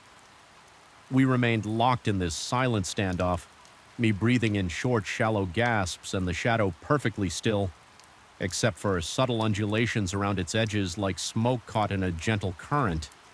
Then it retreated, sliding back down the wall and across the floor with fluid, almost liquid movements, until it disappeared behind a counter at the rear of the store. The entire encounter lasted perhaps 20 seconds, but it fundamentally altered something within in me. Whatever existed in that space wasn't human, at least not entirely. I called Inc. the following day, unable to face returning to my shop. Instead, I spent hours researching the history of the building online, scrolling through local news archives and property records. The structure dated back to the 1800s, 1930s, originally housing a series of small retail establishments. Nothing in its documented history suggested tragedy or violence that might explain a haunting. Then I found a small article from 18 months earlier about Howard Keller filing multiple police reports regarding break-ins at his shop despite nothing ever being stolen. The final report mentioned Howard's increasing distress over sounds in the walls and his conviction that someone or something was living in the narrow crawl space between the two storefronts. My blood ran cold as I recalled the layout of the building. There was indeed a maintenance act access point in my back storage room, a narrow door that I had assumed led to electrical panels. I had never opened it. Having no reason to do so now, I wondered what might lurk beyond that innocuous door in the darkness between our walls. When I finally returned to work 2 days later, I couldn't focus. My eyes constantly drifted to the wall we shared with the vacant store. Was it my imagination, or could I hear faint scratching sounds emanating from within? I found myself holding my breath, straining to listen. During lulls in customer traffic. That night I stayed late again, though not by choice. Something compelled me to remain a morbid fascination with what might occur once darkness fell. I positioned myself at my desk, angled to keep the shared wall in my peripheral vision at all times. At first nothing happened. The usual sounds of a settling building, creaks and groans as temperatures dropped were the only interruptions to the silence. Then just past 8, a soft tap-tap-tap began. It was rhythmic, almost purposeful, like knuckles gently rapping against the opposite side of the drywall. My mouth went dry as the tapping continued, moving horizontally along the wall as if tracing a path toward my back storage room. I rose on trembling legs and followed parallel to the sound, maintaining a safe distance while tracking its progress. The tapping stopped at the point where I knew the maintenance door stood on my side. For several heartbeats, silence reigned. Then came a sound that sent ice through my veins. The distinct metallic click of a latch being tested from the other side. I backed away, knocking over a display of brochures in my haste. The rustling of falling papers seemed obscenely loud in the quiet shop. The clicking at the door ceased immediately. They had heard me. I fled then, not bothering to shut down my computer or turn off lights in the safety of my locked car hands, shaking too badly to insert the key into the ignition. On the first 3 attempts, I finally allowed myself to acknowledge what I had been sensing all along. Whatever occupied the vacant store was aware of me, had been watching me, and was now trying to find a way through. Sleep evaded me that night. I lay awake in my apartment, miles from Blackwell Avenue, yet feeling the entity's presence as if it had followed me home in those dark hours before dawn. My rational mind attempted to reassert control. Perhaps it was just homeless individuals who had found a way into the abandoned shop. Maybe Howard Keller himself had returned living secretly in his former business. These explanations felt hollow, insufficient to explain the unnatural movement of that shadow, or the coldness that permeated the air whenever I sensed its attention. The next morning I arrived earlier than usual, unlocking my shop just as the first hints of daylight crept across the horizon. With determined steps, I marched directly to the back storage room and flung open the maintenance door. I had so studiously avoided it revealed exactly what it should have: a narrow utility space, housing electrical panels, water meters, and heating ducts. Relief washed over me until my flashlight beam illuminated the far wall. There, scratched into the plaster in jagged, desperate strokes, was a message. It lives in the space of between. Below these words were dozens of tally marks, as if someone had been counting days or possibly visits from whatever they feared. The scratches appeared old, covered in a layer of dust that spoke of months rather than days. I slammed the door shut and wedged a heavy filing cabinet in front of it. For 2 weeks, I adjusted my schedule, opening later and closing earlier to avoid being alone in the shop during twilight hours. I hired a part-time assistant, partly for the help, but mostly so I wouldn't be alone. The strange occurrences seemed to subside, or perhaps they simply weren't visible. During the shortened hours I now kept, then came the night I forgot an important client contract on my desk. I had already arrived home when I realized my error and the documents needed to be reviewed. Before a morning meeting, with great reluctance, I drove back to Blackwell Avenue just before 10 o'clock. The street was deserted, storefront dark, except for security lights that cast weak pools of illumination at irregular intervals. I parked directly in front of my shop, leaving the headlights on, and aimed at my entrance, a childish attempt to keep shadows at bay as I approached my door key and hand movement. In the vacant store caught my eye. This time there was no mistaking it. A tall, thin silhouette glided past the front windows, visible for just a moment before disappearing into the deeper darkness. Within, my fingers trembled so violently that I dropped my keys twice before managing to unlock the door.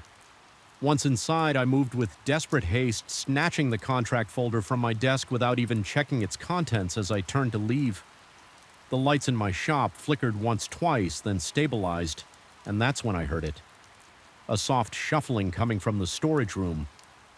The filing cabinet I had placed in front of the maintenance door had been moved aside just enough to allow the door to open a few inches from within. That narrow gap came a faint luminescence, not the warm yellow of incandescent light or the cool blue of LED, but something sickly and green, pulsing gently like a diseased heartbeat. "Who's there?" I called out, my voice barely a whisper. The shuffling stopped for several seconds. The only sound was my own ragged breathing. Then a response not in words, but in a long-sustained sigh that contained neither any relief nor frustration, but something closer to hunger.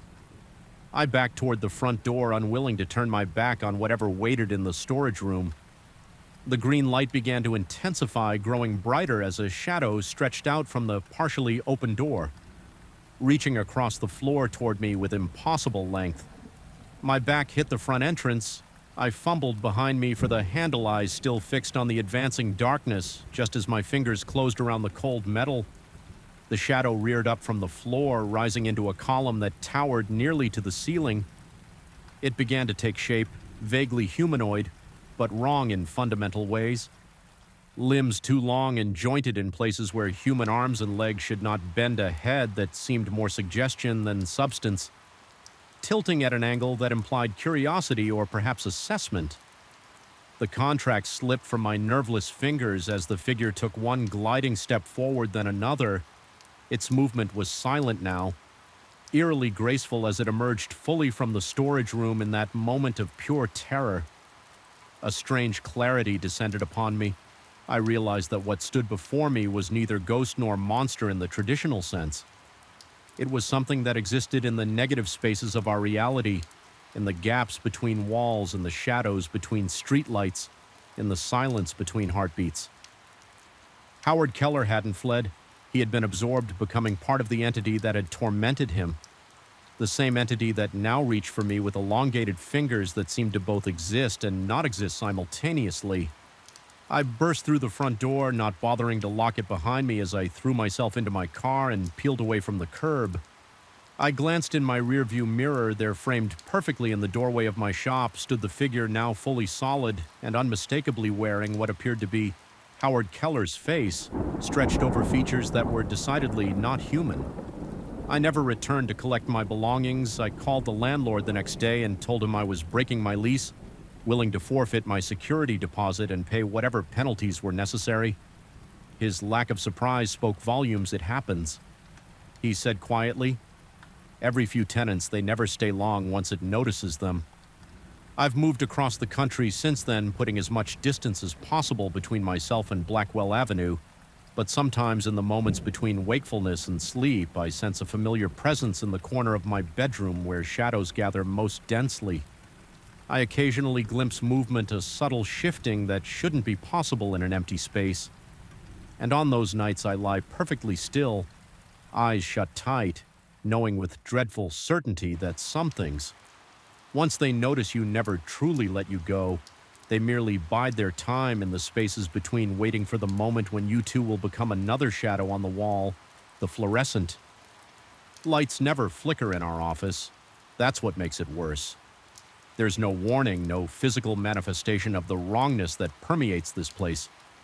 Just the steady clinical brightness washing over identical beige partitions, creating the illusion of normally while something watches from the peripheral edges of perception. I've worked at Meridian Financial for 3 years now, and it wasn't until 6 weeks ago that I began to question whether I was truly alone at my desk. The first incident occurred on a Tuesday afternoon. The office had emptied for lunch, but I'd stayed behind to finish a quarterly report. The building was unusually quiet, without the ambient noise of fingers tapping keyboards and hushed conversations flowing over partition walls.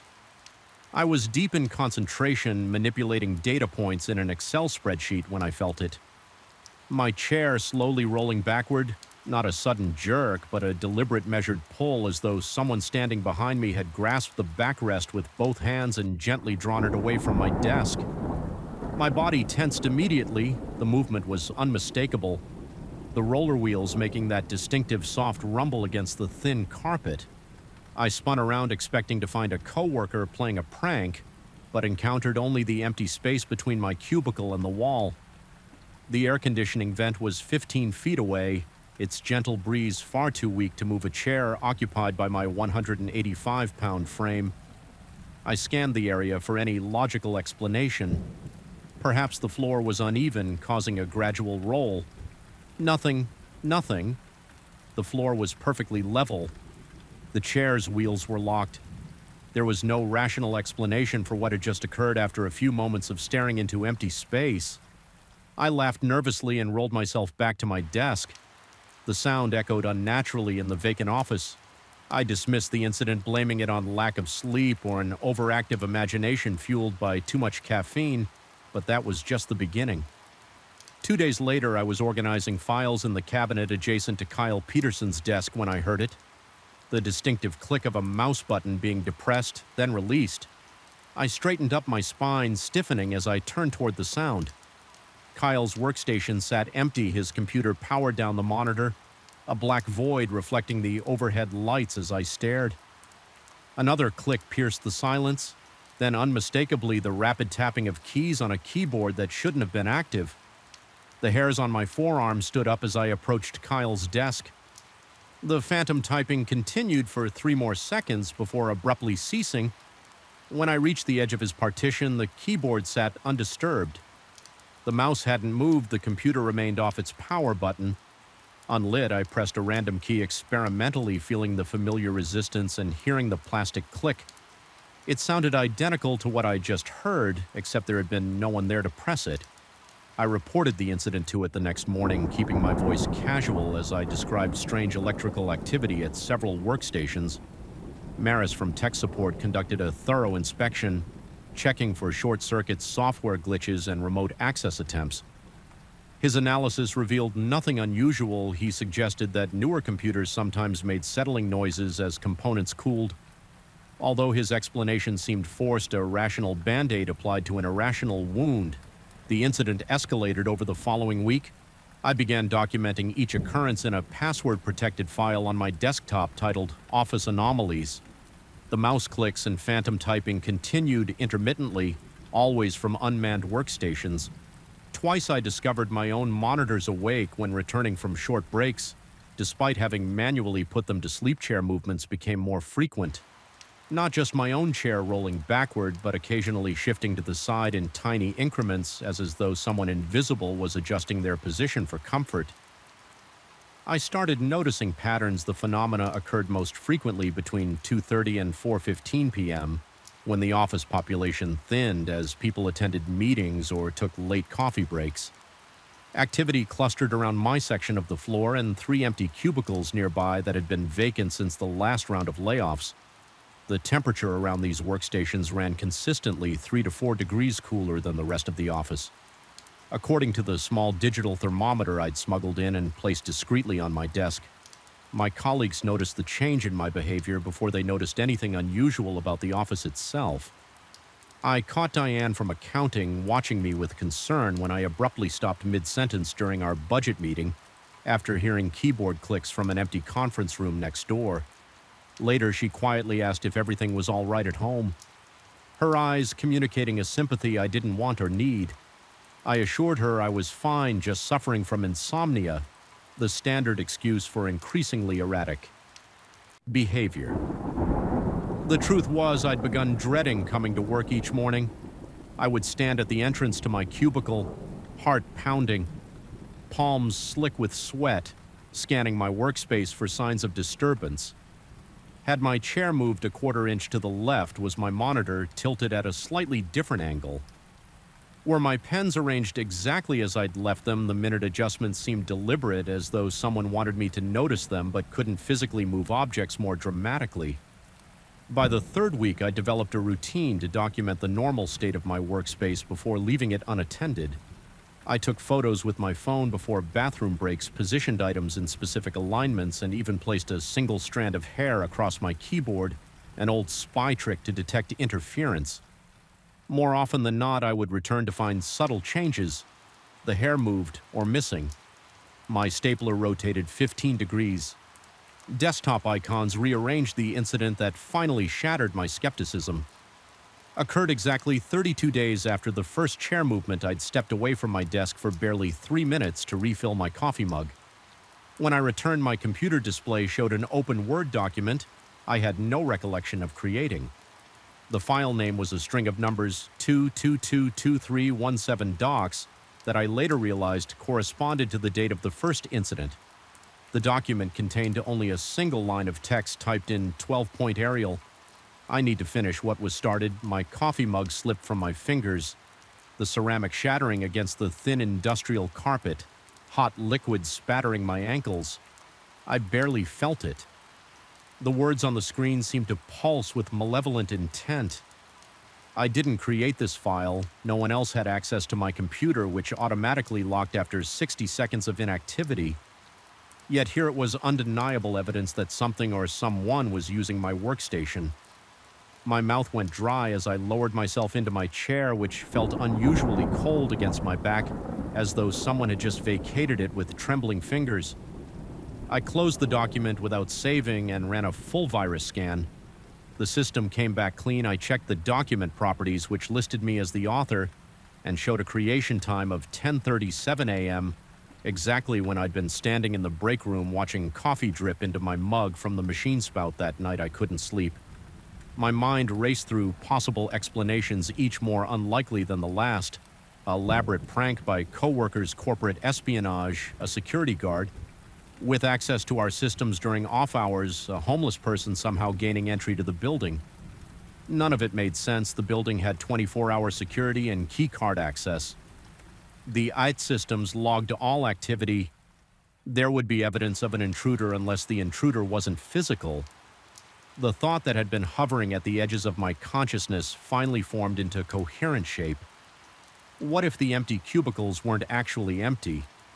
I began researching the history of our office building, digging through public records and news archives during lunch breaks and sleepless nights. The 12-story structure had been built in the late 1980s on land previously occupied by a small psychiatric outpatient facility. Nothing particularly sinister emerged from my investigation. No mass casualties, no suspicious deaths, no documented paranormal incidents. The building had changed hands several times before Meridian Financial leased 3 floors.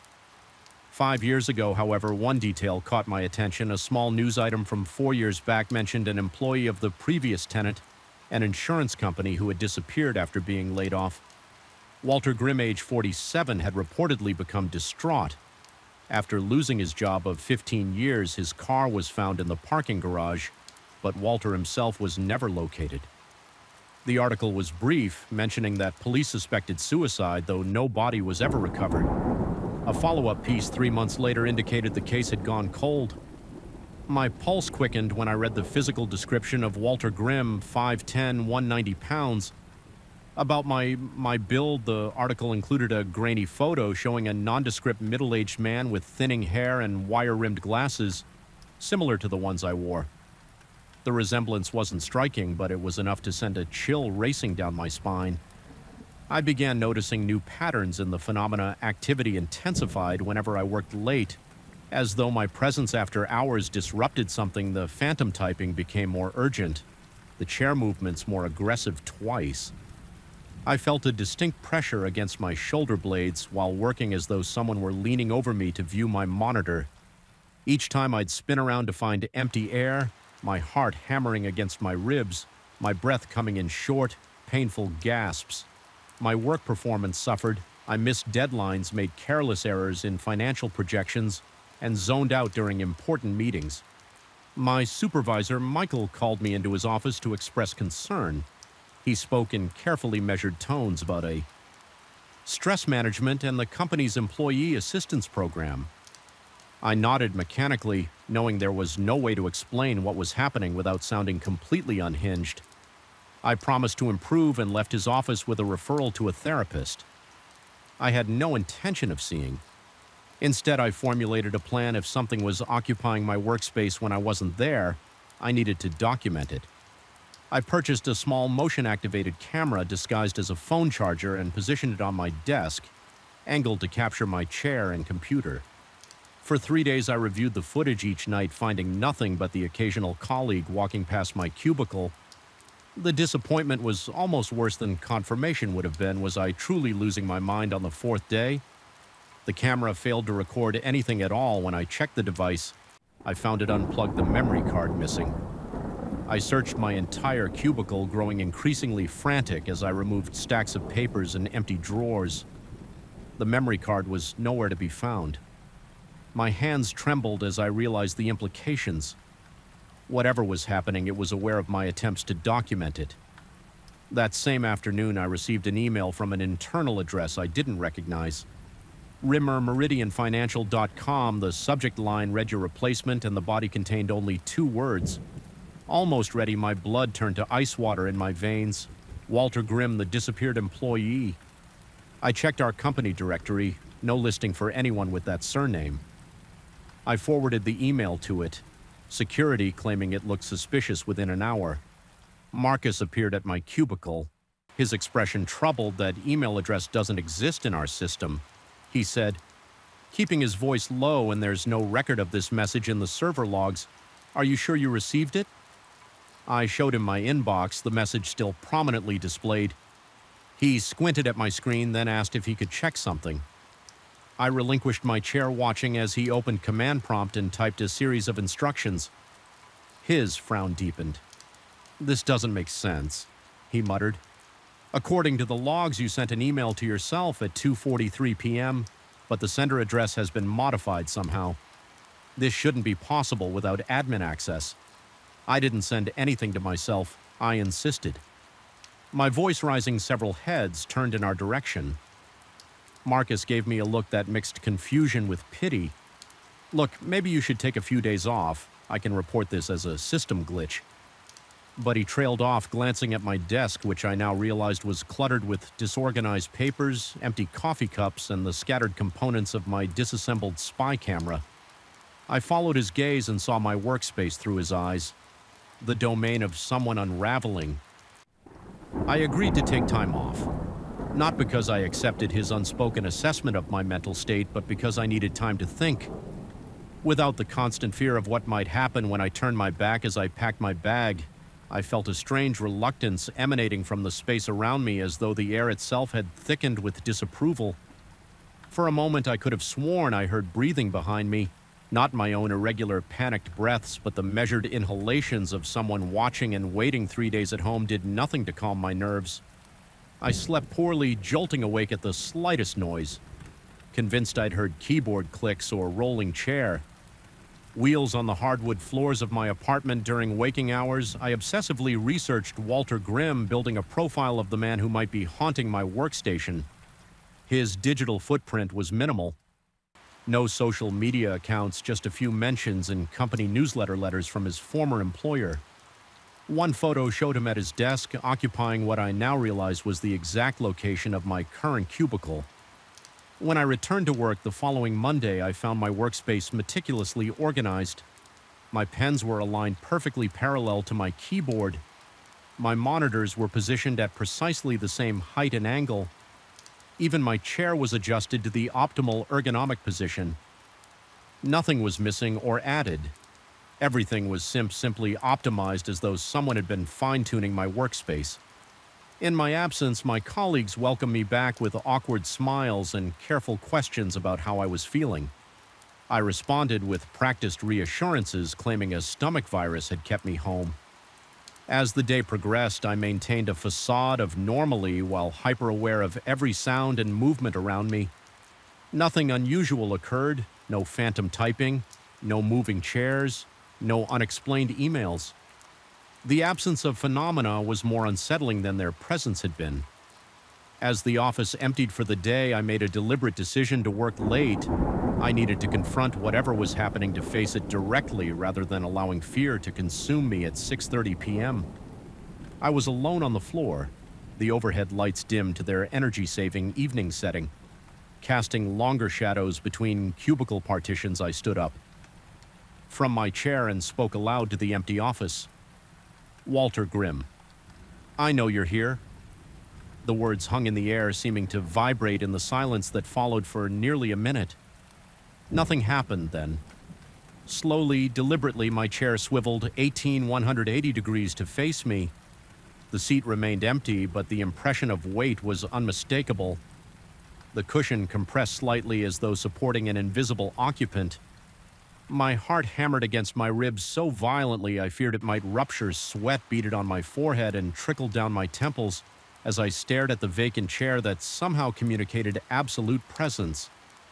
A window opened on my computer monitor notepad, white text cursor blinking against the blank document. Then character by character words appeared. They replaced me. They'll replace you too. We're all temporary here. My legs threatened to buckle beneath me. I gripped the edge of the neighboring desk for support, my knuckles whitening with the effort to remain standing. The typing continued. I didn't leave. I'm still working. I need to finish what was started, but they gave my desk to you. You look like me, sound like me, taking my place. My place. The final two words appeared in capitals, the keys striking with such force that the entire keyboard visibly depressed with each letter. I found my voice, though it emerged as little more than a hoarse whisper. I didn't know. I didn't take anything from you. The cursor blinked for several seconds before new text appeared, more measured now. Not your fault. Management decision, downsizing, optimization, human resources.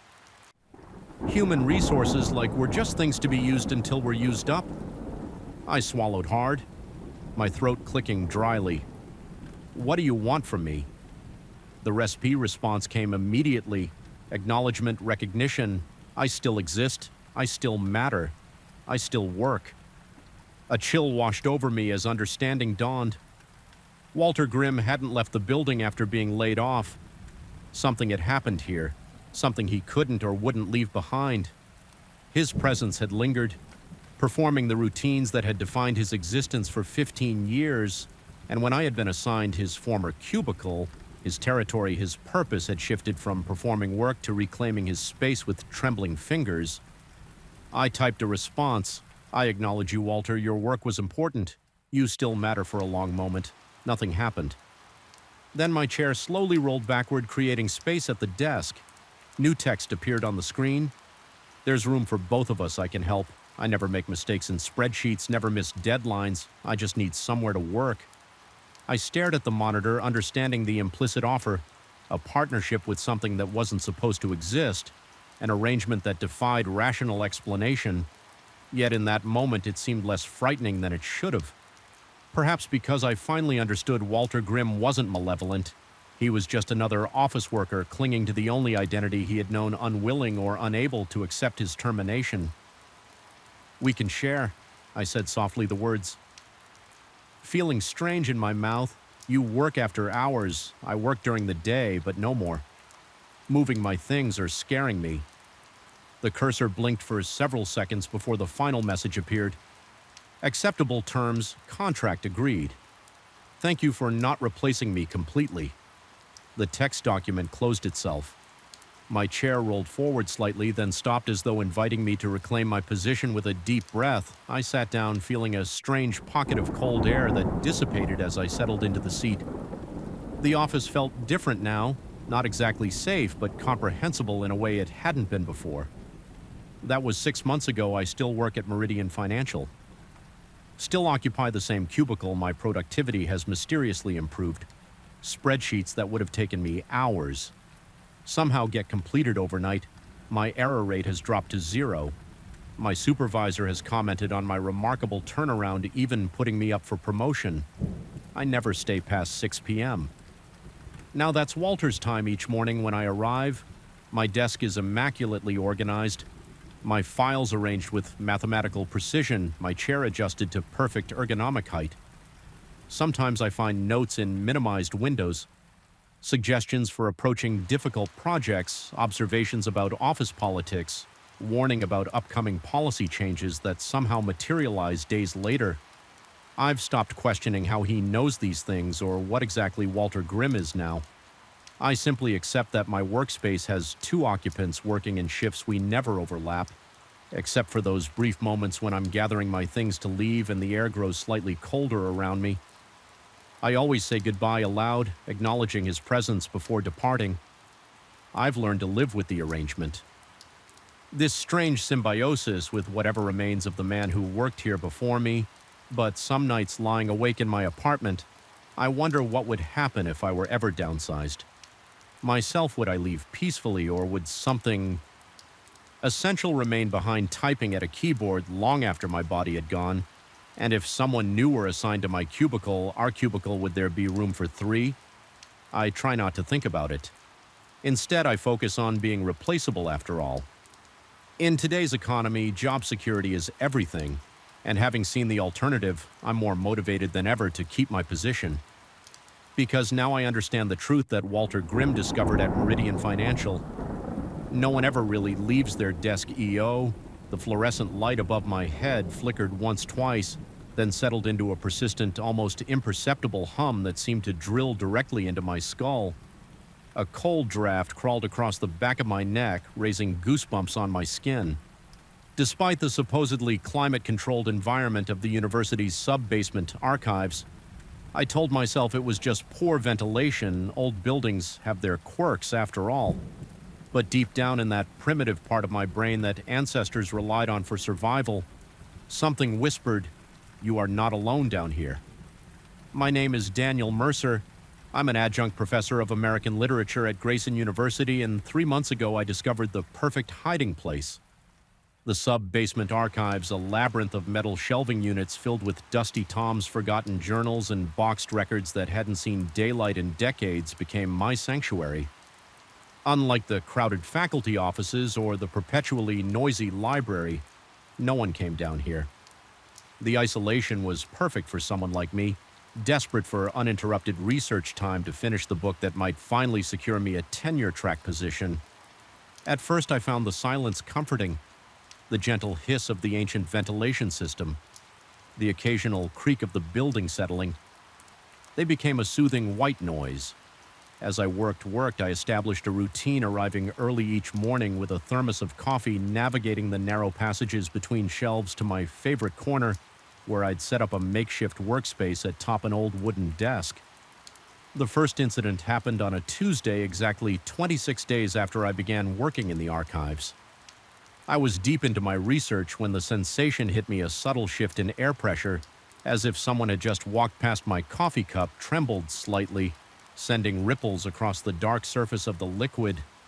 I looked up, expecting to see a janitor or perhaps another faculty member who had discovered my hiding spot. No one was there. I returned to my notes, attributing the disturbance to the building's old bones, but then it came a sound so faint that had the archives not been deathly quiet, I would have missed it entirely. Daniel, my name, whispered in a voice that seemed neither male nor female, neither old nor young, just a breath of sound that slithered through the stacks. I jerked upright, my heart suddenly hammering against my ribs. "Hello?" I called out, my voice embarrassingly unsteady. "Is someone there?" Silence answered me. I rose from my chair, the metal legs scraping against the concrete floor with an ugly screech that echoed through the archives. Tentatively, I moved toward where I thought the sound had originated, a dark corner where multiple rows of shelving converged. Each step I took felt heavier than the last, my body instinctively resistant to approaching the source. When I reached the corner, I found nothing but dust and forgotten books. The air was still undisturbed. I laughed nervously at my own foolishness, running my fingers through my hair and willing my pulse to slow. Old buildings make noises. Everyone knows that I returned to my desk, but concentration eluded me. My eyes kept darting to the shadowy spaces between shelves, and more than once I caught myself holding my breath. Straining to hear something, anything after an hour of diminishing productivity, I packed up my materials and left, resolving to return the next day with a clearer head. Sleep came fitfully that night. I dreamed of narrow corridors that stretched endlessly before me, of books whose pages turned on their own, of whispers that grew in volume but remained maddeningly unintelligible. I woke repeatedly, sheets damp with sweat, certain I'd heard my name called from the darkest corner of my bedroom. Despite my unease, I returned to the archives the following morning. My career depended on this research, and I refused to be chased away by what was clearly an overactive imagination fueled by too much caffeine and academic pressure. The archives welcomed me with their familiar musty scent and Tom-like silence. I settled at my desk, determined to make progress for several hours. Nothing disturbed me save the occasional flicker of the overhead lights, a common occurrence in the sub-basement. Then, as afternoon crept toward evening, it happened again. "You shouldn't be here." "Daniel." The whisper came from directly behind me this time, so close I could have sworn I felt breath against my ear. I spun around violently, nearly toppling my chair in the process. My heart seized in my chest. The sudden surge of adrenaline making my vision sharpen painfully. No one was there, nothing but rows of silent shelves stretching back into the dimness. "This isn't funny," I said aloud, my voice sounding pathetically small in the vast space. If someone's playing a joke, it's not working. I knew even as I spoke that no one was there to hear me. The sub-basement had only one entrance, and I would have seen anyone coming or going. The logical part of my brain insisted there was a rational explanation. Perhaps the ventilation system carrying sounds from elsewhere in the building, or my own exhausted mind playing tricks on me. But the primitive part, the part that recognized danger before conscious thought could process it, was screaming at me to leave. I ignored it. I had deadlines to meet, a career to salvage. Instead, I took to bringing a small digital recorder with me, determined to capture evidence of whatever was happening. If it was a prank, I'd identify the culprit. If it was some quirk of acoustics, I'd document it. And if it was something else entirely, well, I wasn't ready to consider that possibility for a week. Nothing happened. The archives remained silent save for my own movements and the building's ambient noises. The digital recorder captured nothing unusual. I began to relax, convincing myself that stress had momentarily gotten the better of me. Then came the day everything changed. I arrived earlier than usual, determined to make substantial progress on a particularly challenging chapter. The archives seemed different, somehow colder, perhaps, or simply more oppressive. The lights overhead buzzed more aggressively, and several flickered with greater frequency than normal. As I wound my way through the shelves toward my workspace, I noticed something odd. Several books protruding from their usual neat alignment as if hastily replaced. I frowned, certain I hadn't left them that way. No one else had access to this section. These were my research materials, carefully organized according to my own system. I approached the shelf. My footsteps suddenly loud in my ears. With a trembling hand, I reached out to straighten the misaligned volumes. "Don't touch what isn't yours, Daniel." The whisper came from everywhere and nowhere, filling the space around me like a sudden drop in air pressure. My ears popped painfully, and for an instant I couldn't breathe, as if all oxygen had been sucked from the room. I stumbled backward, crashing into the shelf behind me. Several heavy tomes tumbled to the floor with thunderous impacts. Sweat beaded instantly across my forehead and upper lip, cold and clammy. My mouth went dry, my tongue sticking to the roof as I tried to call out. When I finally found my voice, it emerged as little more than a croak. "Who's there? Show yourself, self." The lights overhead flickered violently, then steadied in the momentary darkness. I could have sworn I saw a figure at the end of the row, tall, indistinct, motionless. But when the light stabilized, nothing was there. My hand shook as I activated the digital recorder, holding it before me like a talisman. "If someone is here," I said, trying to sound authoritative despite the tremor in my voice, "identify yourself immediately. This area is restricted." When I played back the recording later, there was no trace of my voice, only a persistent static punctuated by what sounded like distant, muffled weeping. I should have left. Then I should have reported the incident to campus security, or at least to my department head. Instead, fueled by a toxic mixture of academic desperation and morbid curiosity, I became obsessed with documenting the phenomena. I began spending even more time in the archives, arriving earlier and staying later.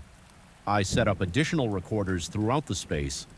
I took detailed notes of every unusual occurrence, the temperature drops, the light fluctuations, the whispers that grew increasingly frequent and increasingly specific. "They won't believe you." "Daniel, you're not supposed to see Daniel." "Some knowledge should stay buried." "Daniel, my colleagues noticed the change in me during a department meeting. Professor Hargrove pulled me aside to ask if everything was all right." I looked unwell. she said with a concerned expression that didn't quite mask her discomfort. Had I been sleeping? Was I eating properly? Perhaps I should consider taking some time off. I responded with assurances that I was fine, just deeply engaged in my research. The words sounded hollow even to my own ears. The truth was, I barely recognized myself anymore. My reflection in the bathroom mirror showed a gaunt face with shadowed eyes that darted nervously at each flicker of the fluorescent lights. I had lost weight, my clothes hung loosely on my frame. Sleep came rarely, and when it did, it brought dreams of endless corridors and whispers that built to screams before I jerked awake, tangled in sweat-soaked sheets. But I couldn't stop. Something in the archives had singled me out, and I was determined to understand why the breakthrough came on a Friday, section break. Evening. As twilight painted the few high windows of the sub-basement with dying light, I had been combing through an obscure collection of university records, hoping to find some history of the archives that might explain what was happening. A slim volume bound in cracked leather and unlabeled caught my attention. It had been wedged between two larger books, almost as if someone had deliberately hidden it. The pages were brittle with age, covered in handwritten notes and a spidery script that took me several minutes to decipher. It was a journal dating back to the early days of the university's founding. The author, a professor of philosophy named Edward Grayson, a relative of the university's namesake, described his research into what he called the thinning of veils between worlds. Much of it read like the ravings of a man in the grip of delusion, but certain passages made my blood run cold. The subterranean chambers beneath the library serve as a natural convergence point, something about the geology perhaps, or some older purpose the land once served. I have conducted experiments that suggest the boundaries are weakest. Here, voices come through, sometimes more than voices, and later I have established communication. It knows me now, it speaks my name in the darkness. It shows me things, truths hidden from human understanding. I record everything, though I fear what might happen should these records fall into hands unprepared for such knowledge. The final entry, dated 1879, read simply, "God forgive me for what I've done." I thought I was recording its words. I realized now I was transcribing an invitation. My hands shook so violently I nearly dropped the journal. A cold sweat broke out across my body and my heart pounded so hard I could feel it in my throat, everything. The whispers, the sensations of being watched, the growing dread that had taken root in my psyche suddenly crystallized into horrible clarity. I wasn't experiencing random phenomena. I wasn't losing my mind. Something had been trying to communicate with me just as it had with Edward Grayson nearly 150 years ago. The realization brought a strange calm. I closed the journal and placed it carefully on my desk. I had to think, had to plan my next move carefully. If Grayson's records were accurate, I wasn't dealing with a ghost or some remnant of human consciousness, but something older, something that existed in a space adjacent to our reality. As I sat contemplating my discovery, the lights overhead began to flicker more violently than ever. Before the air temperature plummeted so rapidly that my next breath emerged as a cloud of vapor, the pressure in the room changed, causing my ears to pop. Painfully, "Finally understand, Daniel?" The whisper came from directly beside IDE me, so clear and distinct that it could have been a person standing at my shoulder. Been waiting so long for someone to listen again. I didn't turn, I couldn't. My muscles had locked, frozen in primal terror. "What are you?" I managed to ask, my voice a broken whisper, not what. Where came the reply, somehow conveying amusement despite its ethereal quality, nowhere, everywhere adjacent. Parallel, separated by a membrane grown thin in this place. What do you want from me? The same thing Edward wanted from me. Knowledge exchange. I showed him wonders. A cold sensation brushed against my hand like fingers made of ice water, attempting to intertwine with mine. I jerked away, finally breaking my paralysis. I stumbled to my feet, knocking over my chair in the process. "Don't fear me, Daniel. I've been patient, watched you work, admired your dedication. You seek tenure recognition. I can give you insights no human has ever possessed." The offer hung in the air, tempting in its simplicity academic success. The validation I'd been desperately pursuing for years dangled before me like forbidden fruit, and in exchange I asked, already knowing the answer wouldn't be one I wanted to hear. Just permission. Daniel, just an invitation like Edward gave me a small tear in the veil. Just enough to share properly, the temperature dropped further, my breath emerged in great clouding. Puffs the overhead lights flickered rapidly now, creating a strobe effect that distorted my perception in the spaces between light and darkness. I thought I saw something taking shape, a suggestion of form that my eyes couldn't quite focus on, as if my brain refused to process what it was seeing. Grayson regretted it, I said.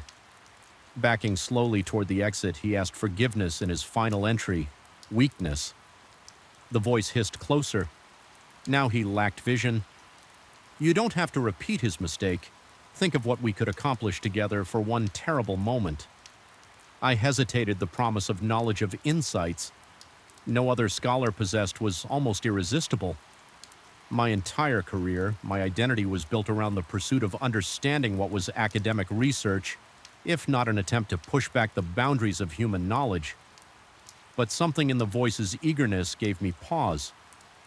Not Grayson's warning, not the inherent danger of the unknown, but simply the desperation underlying the entities. Offer whatever existed on the other side of that membrane wanted access desperately. 2. Desperately for its intentions to be benevolent. No, I said, my voice stronger than I expected. No, I don't think I will. The reaction was immediate and terrifying. The temperature plummeted further, frost actually forming on the metal shelving around me. The lights exploded one after another, showering sparks and glass across the archives in the sudden darkness. I sensed movement, rapid, agitated, closing in from all sides. You can't leave. The whisper became a shriek, reverberating through the underground space with such force that several books tumbled from their shelves. I've waited too long, you were chosen. Panic seized me. I turned and ran, navigating the dark maze of shelving from memory, my hands outstretched to avoid collision behind me. I heard the crash of falling shelves, as if something large was knocking them over in pursuit. The air filled with the musty scent of ancient paper and something else, an alien that burned my nostrils and stung my eyes. I reached the stairs and took them 2 at a time, my lungs burning, my legs threatening to buckle. I could feel it behind me, a cold pressure pushing against the back of my neck. Fingers of ice just barely grazing my skin. Daniel, my name, echoed up the stairwell, distorted and stretched into something barely recognizable. You can't escape knowledge, once offered. I burst through the door at the top of the stairs, emerging into the brightly lit main floor of the library. Several startled students looked up from their studies as I staggered past, doubtlessly appearing like a madman, disheveled, wild-eyed, gasping for breath. I didn't stop running until I reached the campus security office.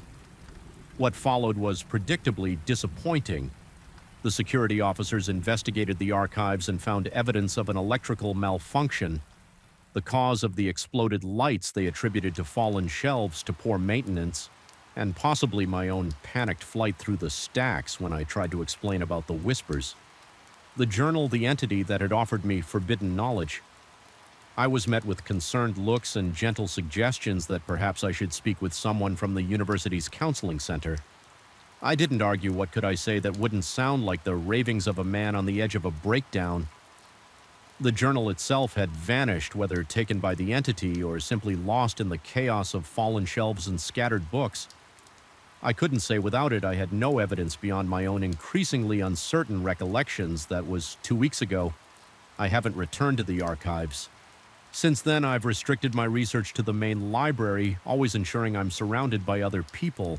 I've even begun seeing a therapist, exploring the possibility that academic pressure and isolation might have triggered some kind of psychological episode. But sometimes late at night in my apartment, when the heating system kicks on and air whistles through the vents, I think I hear it again, that familiar whisper saying my name with a familiarity that makes my skin crawl, Daniel. And sometimes just before I fall asleep, I wonder if I made the right choice. What knowledge waits on the other side of that thin membrane? What insights might I have gained? What price would I really have paid for academic immortality?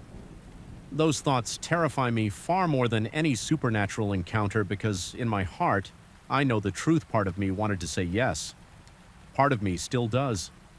Yesterday, I received an email from the University Facilities Department informing all faculty that the sub-basement archives would be reopened. Following electrical repairs attached was the new access schedule and an invitation to resume any research activities that have been disrupted. I haven't deleted the email.